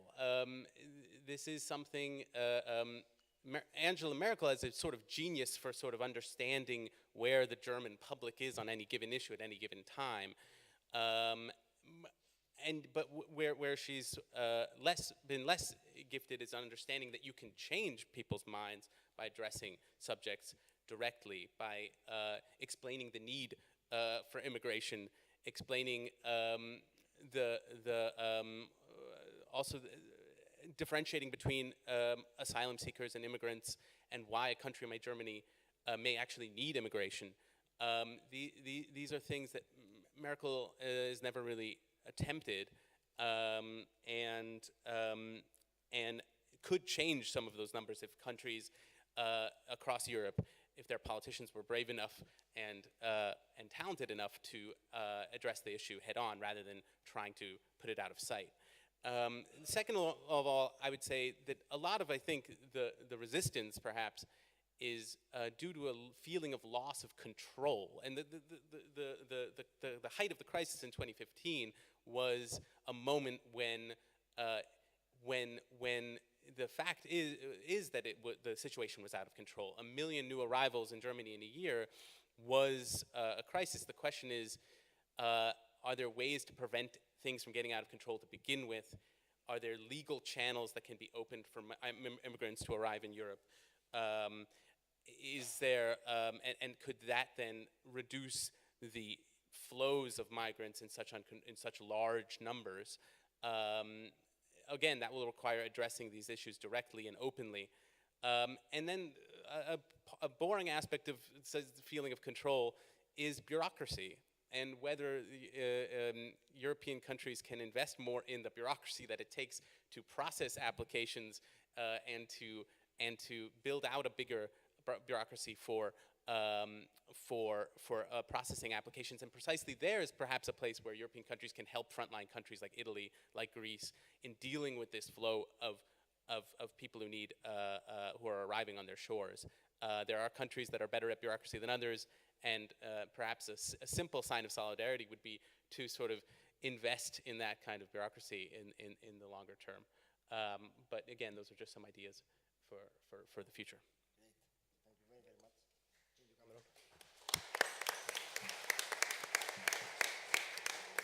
much. Ruud, you have written extensively on the challenges of integration of migrants in Europe. The floor is yours. Thank you. Because the theme of the whole State of the Union is the future of democracy in Europe, I would like to talk about the relation of immigration to one of and I guess the most important fundament of democracy in Europe, namely the idea of Europe as a community of values. And some of these values have already been mentioned: tolerance, respect for diversity. They include, of course, democracy itself. They include human rights, individual freedom and liberty. They also include the equality of men and women in all domains of life. They include, for instance, if you look into the respective documents, the right for everybody to decide to marry and to decide whom to marry, the freedom of religion, the freedom of speech, and a host of other individual liberties.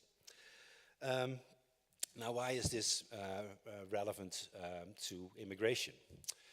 Well, it is relevant because, and that has been already pointed out by the two previous speakers, whether we like it or not, Europe, the composition of the population of Europe has already changed dramatically, and it is going to change even more dramatically in the future. And to some extent, as has been pointed out, there are demographic and economic reasons why it will need to change further in this direction. And I'll just mention you a few figures for a few European countries, because on the European level we don't unfortunately have data on the population of people with migration background. We have numbers of foreigners and we have numbers of foreign-born, but of course we also have to take into account the second generation.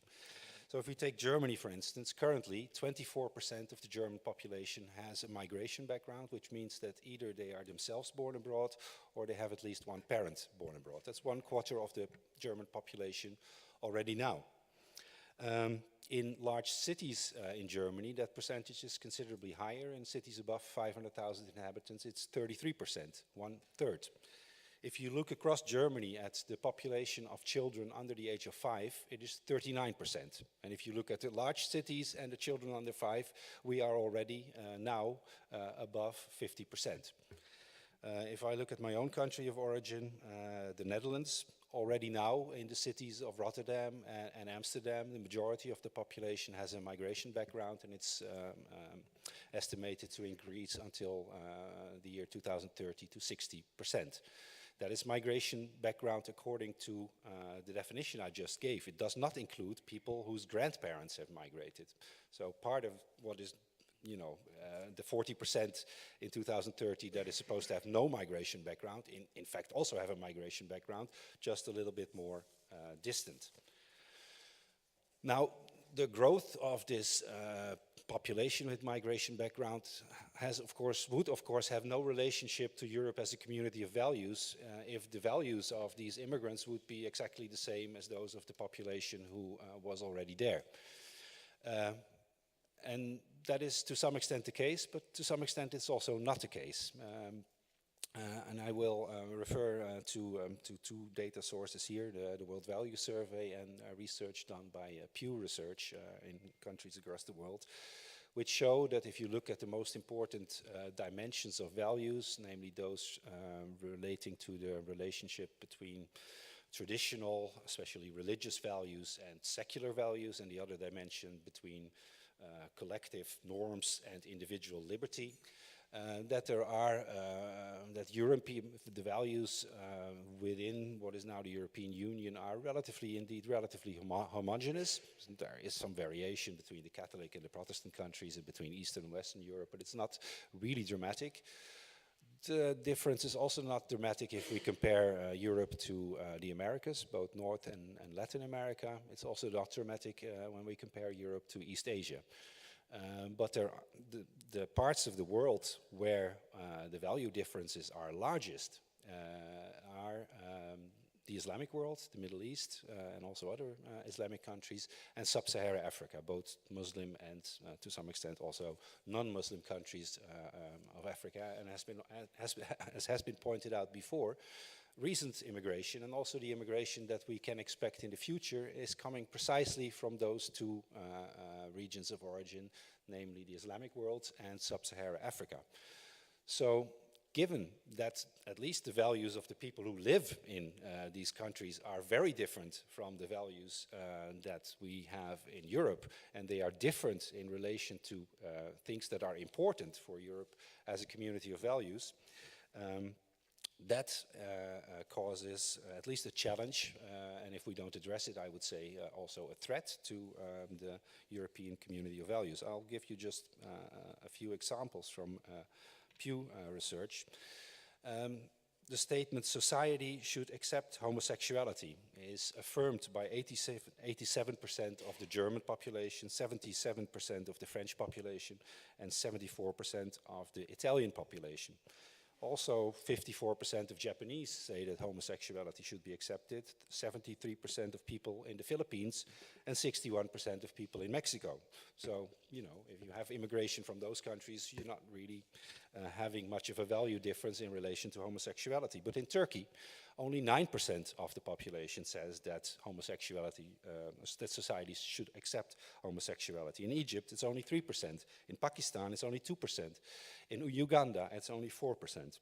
In South Africa, by the way, it's 32%. So, you know, some countries in Sub-Saharan Africa, but that's not probably the country that we're going to have much immigration from. So it's not homogeneous, but if we look at Islamic countries, there's quite a lot of research in support for Sharia law, and large majorities of most Islamic countries, and we're talking about 70, 80% and upwards, say that they want Sharia to be the law of the country.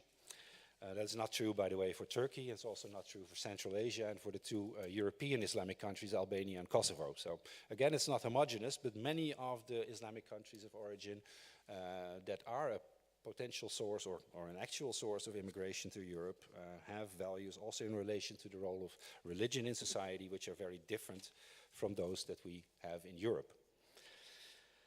And that leads me to the conclusion that if we want to retain Europe as a community of values in the face of these demographic changes, then assimilation of immigrants, at least in relation to these fundamental values, is absolutely mandatory. Because without assimilation, we would end up with a Europe in which large parts of the population don't share these fundamental values of the equality of women and men, of the right to determine yourself about your sexual orientation, about the role of religion in society. And that raises the question, of course, if assimilation is so important, is it happening? And of course, it is happening among many parts of the immigrant population. It is happening. I pointed out already large parts of the immigrant population is not even a problem because the values in the countries of origin are already quite similar to those in Europe. But is it happening among those who come from countries that are very different? And there the picture is not so positive. Of course, I quote now some figures for the United Kingdom, but they also apply to other countries. British Muslims, 43% say, and among the younger generation, that's worrisome, it is 57% who say that Muslim women are not allowed to marry without the consent of their guardian, their male guardian, obviously. 46% and 52% among the young generation say that polygamy should be allowed. 31% and 36% among the younger generation say that conversion of Muslims to another faith should be forbidden and should be punishable by death. And 61% and 71% among the young generation say that homosexuality should be illegal. Now, all this is absolutely opposite to Europe as a community of values, as it is stated in all these policy documents. And it's not just attitudes, I would like to point out. If we talk about the freedom of speech, which is one of the core values, well, we have people like Salman Rushdie in the past and partly still, Ayaan Hirsi Ali. And now you may say, well, some of you may say, well, they actually deserved it. I think nobody deserves to be under police protection for their opinions. But even if you strongly disagree with these persons, if you look at the German situation, for instance, a person like Sheran Atesh, who is somebody who opened a liberal mosque in Berlin, where women and men pray together in the same room, and where actually women can also be imam. Now, this led to two fatwas from Turkey and Egypt, respectively, declaring this mosque not to be a mosque and all prayers to be not legal according to Muslim rules. But it also led to a whole series of death threats. And since then, Sheran Atesh has to live under police protection. I think that's a serious problem. If we look at violence against homosexuals, for instance, there are studies from Austria and the Netherlands showing that the majority of the perpetrators of violence of homosexuals are mostly young men with a migration background. If we look at violence against Jews, there is a study by the European Fundamental Rights Agency, actually an organ of the European Union, that shows that Jewish victims of violence, when asked about the group where the perpetrators came from, most often point towards Muslim extremists, more often than to right-wing extremists. And if you finally look at the data, police data, on violence against women, which often, of course, most of the time happens within families, if you look at partner killings, there too, the majority of partner killings in the Netherlands are committed by husbands, usually, very rarely the other way around, by husbands who have a migration background.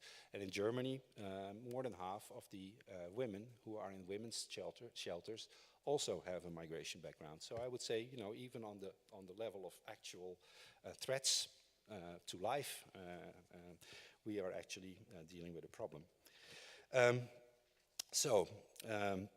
Our immigration is already being challenged by immigration in relation to its core values. And I would like to emphasize, of course, this is my main point, but of course the point made by the previous speakers is also valid.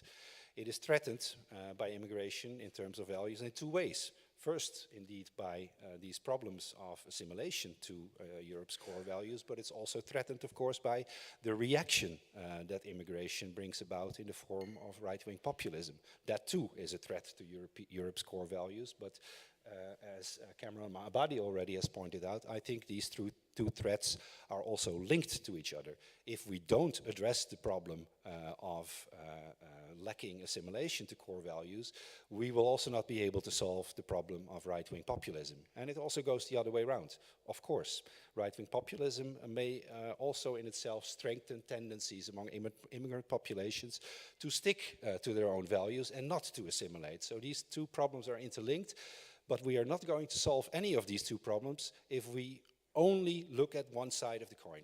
And that's where I want to leave it. Thank you very much.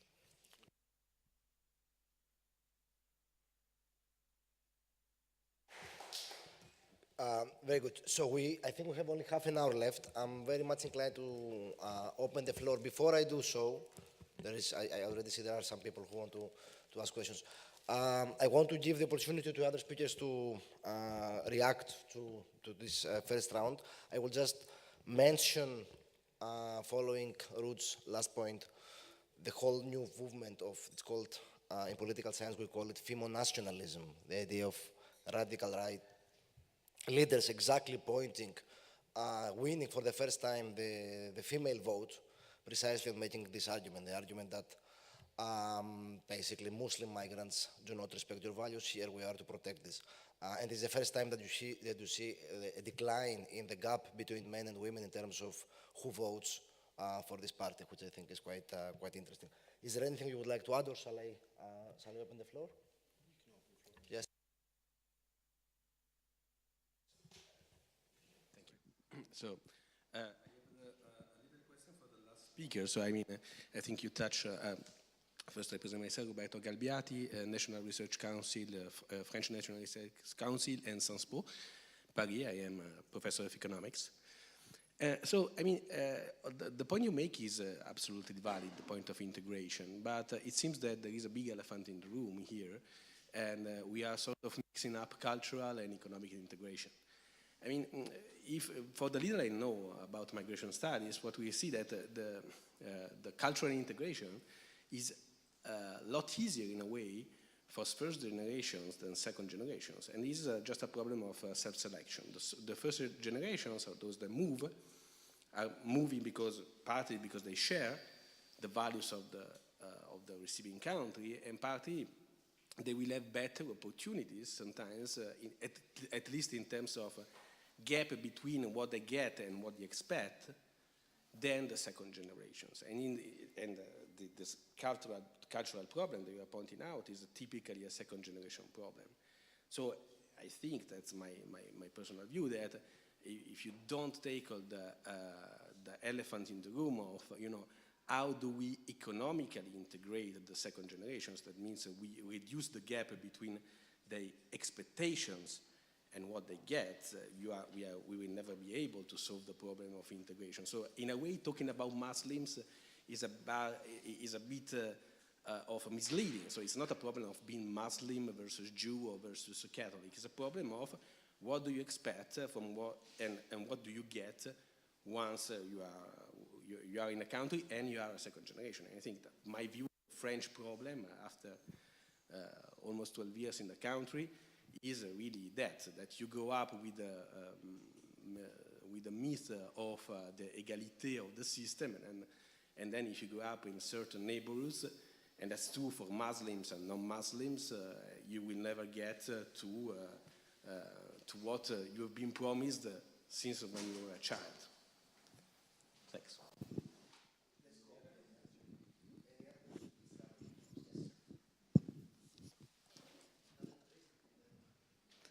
Thank you very much. I'm Elif Çetin. I'm an assistant professor of international relations at Yaşar University and a research associate at the University of Cambridge. I also would like to ask a question to Professor Koopmans. So the very sort of final point you made reminded me of what Tony Blair pointed out as migrants should be forced to integrate more to combat far right. His point came out in a report issued by his Institute for Global Change. So I was just wondering, how much integration do you think would be enough for containing and controlling populists, including anti-immigrant, xenophobic far right? Thank you.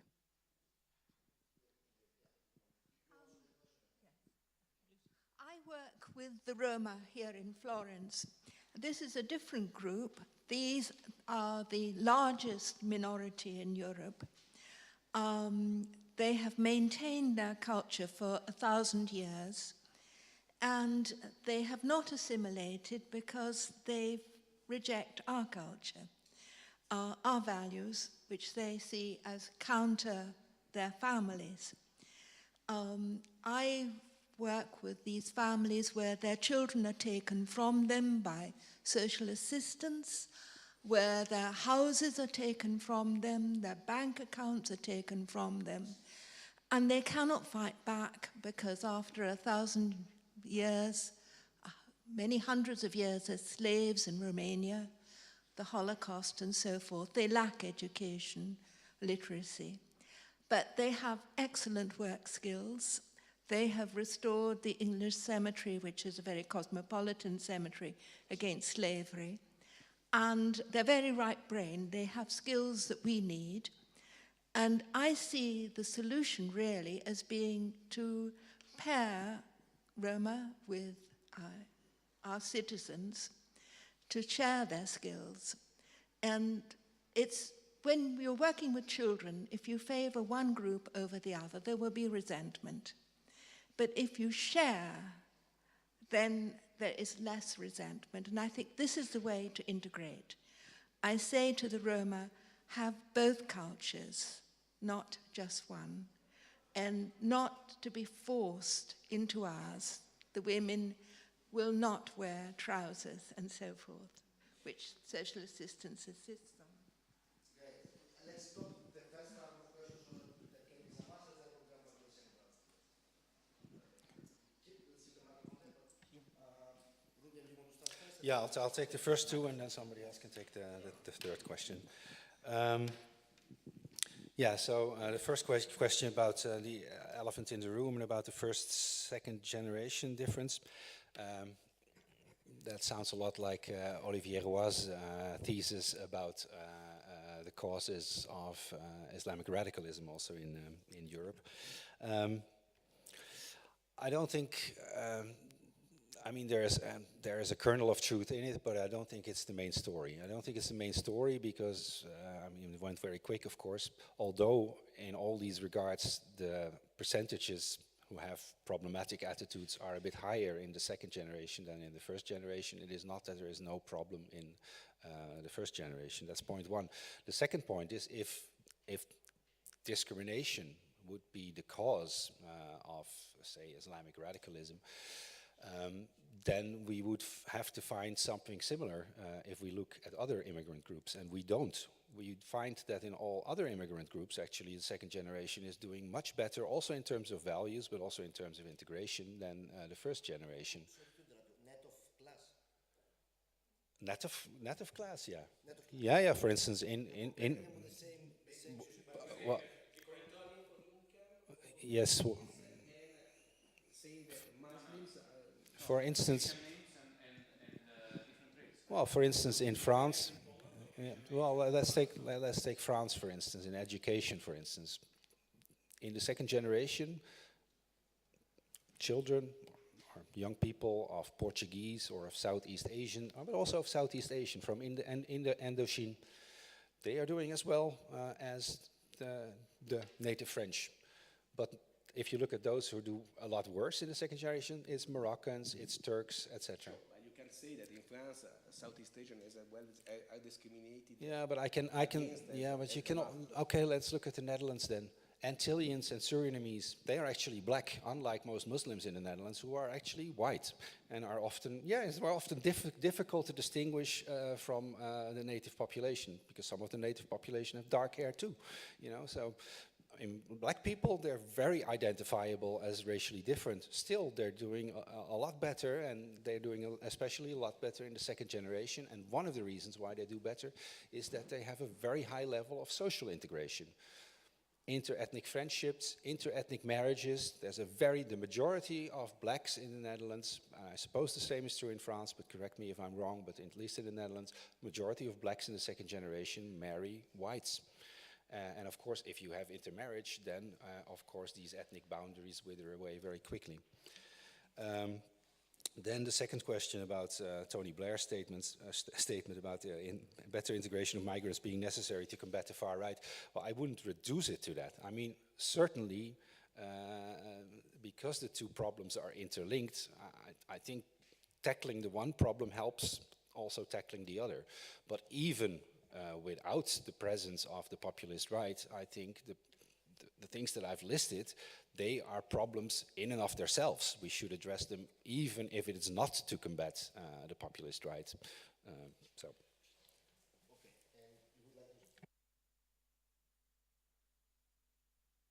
just some words about the integration of migrants in first or second generation in the EU. I want to say that in the last year, we see that Afrophobia. I don't know if you know that what is Afrophobia, and people of African descent be discriminated more and more. In the last year, in the European Parliament, we asked the FRA, Fundamental Rights Agency, to do one, to give us statistics, and we see that many people of African descent are discriminated. It's difficult to distinguish that you born here or you born out of Europe. Like me, I'm here for 40 years, but if I go out here, I'll be discriminated like as other people, refugee or other people. So we ask the European Union and the Commission to do a strategy how to integrate of the people, to change our approach, how to have a global and holistic approach to against discrimination, and about Islamophobic and about Afrophobia. It's very important that every member state must have a strategy, a global strategy. We must do something to say that every people, our value. If you see in the second article of the Treaty of European Union, you can find our value in this article. In the article, the second article, and we base our strategy, our statistic, to see how member states discriminate about this article. And I think that it's important. It's not the level of integration, but to have a strategy.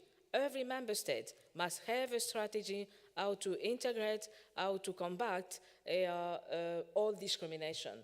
And in the European Parliament, we vote a resolution. And in the good resolution, we'll give this of all member states to say that we must be together to combat all discrimination about Afrophobia. So the important, I think, that is to change our approach and in information to say who is people who come here, why people go out of the country. In all the policy, we must give opportunity, and to say that migration is an opportunity for Europe. I can say this, economical, political, in all the issue, migration is an opportunity. But if you have statistics, you can show that migration is an opportunity. Thank you very much. On the Roma issue, maybe if you want to generalize this and say something about what you think contact would work, contact would help. That would be, I guess, the main point, to what extent contact could alleviate. I mean, I guess I would say one thing also in relation to the Roma point as well, which is, I wonder, I do think it's an occasion to keep in mind that societies can maintain a plurality of values, I think what ought to concern societies is not the values that people are individually holding, but their actions and whether they are violating the common laws of the society or not. Because I don't think we want to go in the direction of sort of policing everyone's values and their thoughts. There is a society can accommodate a plurality of values as well, and I think the Roma examples is a situation where obviously we're seeing the dangers of that kind of approach.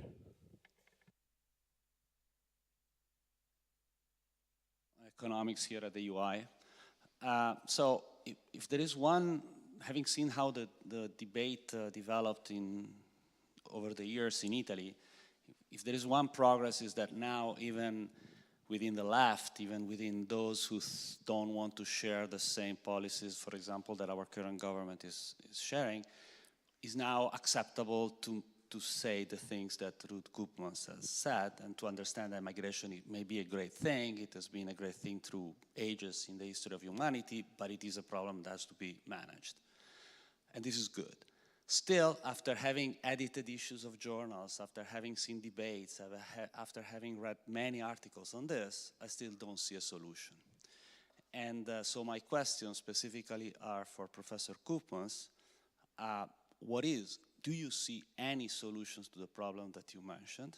And to Cameron Abadi, I was very interested in your statements about the fact that in some sense in Germany, Merkel's policies have made a step forward.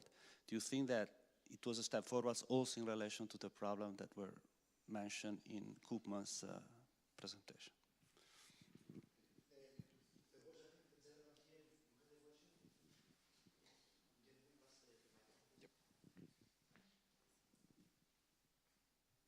Well, thank you very much, and thanks for all the very, very interesting and informative statements and presentations. I used to head the European Commission's humanitarian office, and I was on the Greek islands, and I think you're perfectly right to point out that if you leave these communities that receive these people on their own, without any powerful assistance, then of course the risk of turning racist or fascist is a real risk. And in Europe as such, we have seen that big time. This is why this feeling of lack of control, of something skating out of control, is super dangerous for our societies because it changes our mind. So I have actually three very precise questions. One to Cécile, because I think you're a member of the Libe Committee, and I wanted to couch also my questions in the context of the State of the Union, because the Libe Committee is very crucial in shaping the new asylum policy, and I think different regimes in different countries actually puts at risk Schengen and the free movement of people. So you have collateral damage from the migration on the free movement of people inside. And I just wonder if the redistribution of migrants and refugees, how you see a way out of that, because we know that it's blocked and it will come back in the new parliament, I'm sure, big time. So that's one for you. The other one is actually, Elias, perhaps coming back to the assistance we have to give to Greece, but also to protect our borders and also to asylum migration. How can we protect the budget proposal? The budget proposal that is on the table now with a huge increase in funds, but the numbers of migrants are going down and people start now thinking about other things.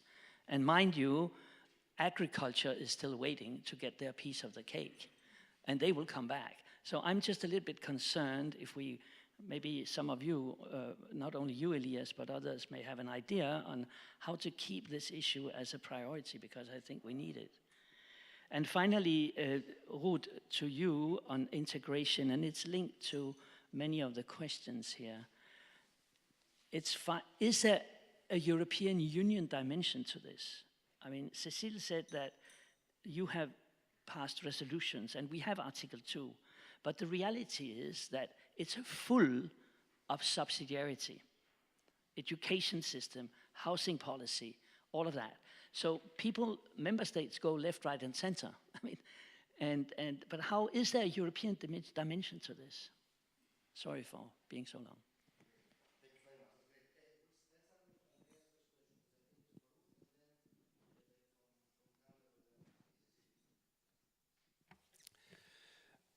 Yeah, about the question about the solution and the specific question about whether part of that solution would be on the EU level.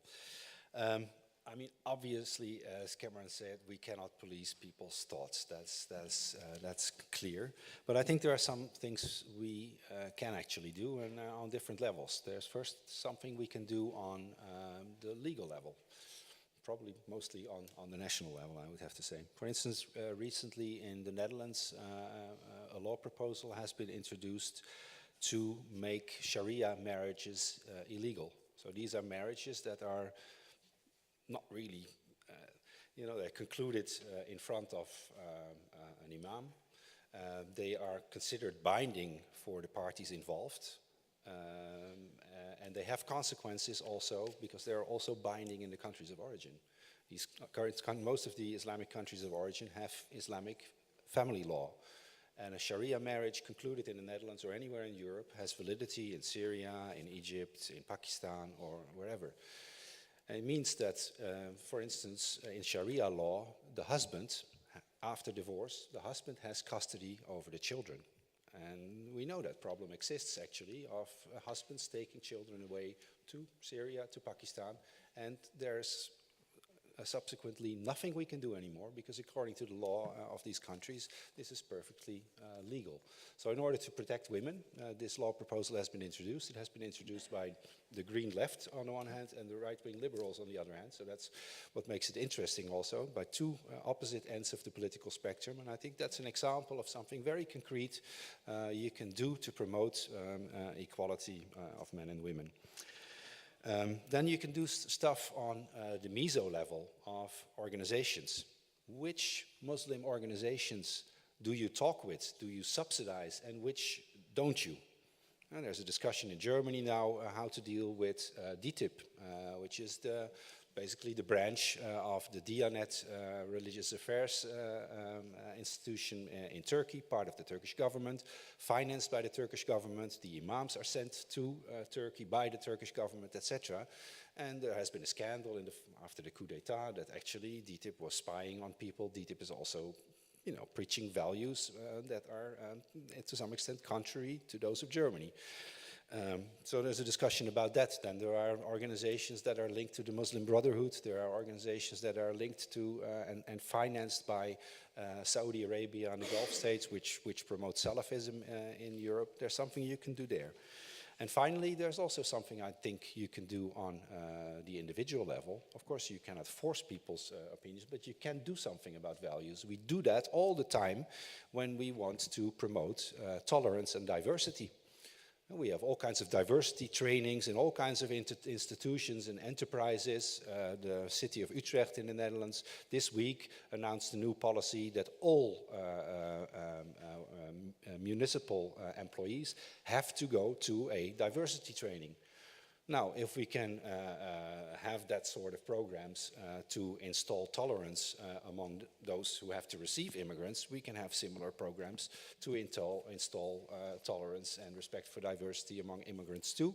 We have that to some extent, of course, already in integration and naturalization courses, but I think it would be wise to strengthen this value component in these integration courses, and I think there's nothing wrong about it. As I say, we're doing that all the time when we are trying to instill respect for diversity and a non-discrimination principle among the majority population.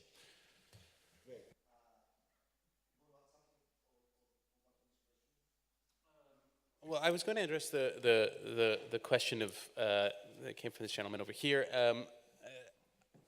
I do think that the migration policies that Merkel put into effect did have an effect on some of the issues that are being discussed about integration in an interesting way. Mostly because it, again, as I mentioned before, restored a sense of control, restored a feeling that this feeling of crisis had subsided, and then it seems to me that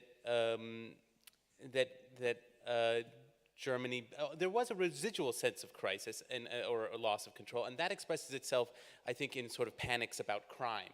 We still see in Germany every time there is often a particular incidents of crime, whether in cities of murders or sexual assaults. Although the statistics overall show, I think, that crime has not increased significantly, if at all. These discrete instances that are attributed to migrants still get a lot of attention. So I would say this is where that feeling of lack of control and of crisis still exists. Otherwise, though, I think the reduction of migration flows has allowed there to be a discussion, an independent discussion about integration that is, from what I can tell, mostly focused on economic integration.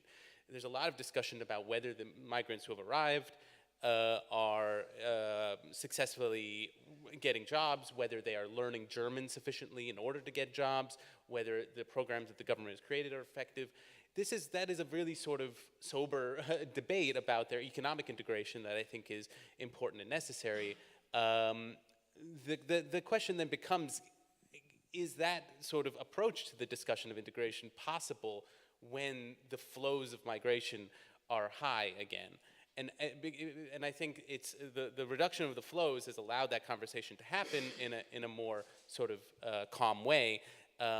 But I don't think it's reasonable to imagine that the flows can always be kept down or should be kept down given the situation in other European countries. So I do think it's had an effect, but I don't think it solved the bigger problem.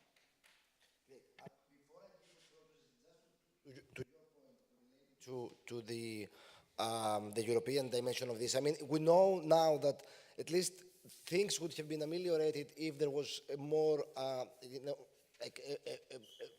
was more justice in the distribution of asylum seekers in Europe. In a way, we have studies now showing that part of the problem was the feeling that why are we, getting our weights all the pain, whereas others are not really taking any of this. So that in a way, to some extent, Merkel tried to do a lot, but it was extremely, there it was when we found the structural problems from being in the EU and the way that the EU kind of dealt with the crisis. Anyway, and last but clearly not least, Cecile, if you want to point to this. Okay, thank you. Just a few words to say that, yes, in this mandate, in this legislature, we work a lot to change all about asylum system. And the first, I want to say only one thing about Dublin regulation, because if you see the problem about how to change asylum system, I think that the big problem is how to change and to modify Dublin regulation. Dublin regulation say that if you arrive in Italy, you arrive in Spain, you arrive in another country on the border of European Union, you must stay there, and it's not. It is not possible to share responsibility with other member states. So I think that it's not good, because many countries, as Italy, we have many problems, and in this period where we have many people, we come from other countries, and it's impossible to ask to German, to another country, to France, to say that we can share and this policy. We need a common policy about how to manage migration. It will be possible if we work a lot how to have a state of union, how to have a government in the European Union, how to change some criteria. I think that this morning the minister, Moavero, said to us 5 points. It's important to take these 5 points and to help us how to reinforce our role in the European Parliament, to have a Parliament strong. We can change many directives, regulation and laws, and after we can reinforce all we can resolve, I think that we can resolve the crisis solidarity, because now we have a crisis of solidarity. About Article 80, she said, in this article, we say that it's important, the solidarity and how to share responsibility, but the member states don't apply this one. Every member state must do what he wants, and it's not normal. I think that it's in this period, and for the next parliament, we can work a lot how to change and to have a state of union. With this one, we must have one vision, one policy, and we can help many countries. But with the Dublin regulation we have now, it's impossible, because every member state and every government must manage migration, and it's impossible to have a policy about relocation or other one, because if people arrive here and then they go in German, the country must say you must return in Italy, and is the Italy the first responsible to share and to manage migration. And I think that if we want to change many things about the asylum system, we must work how to complete political integration in the European Union. Thank you.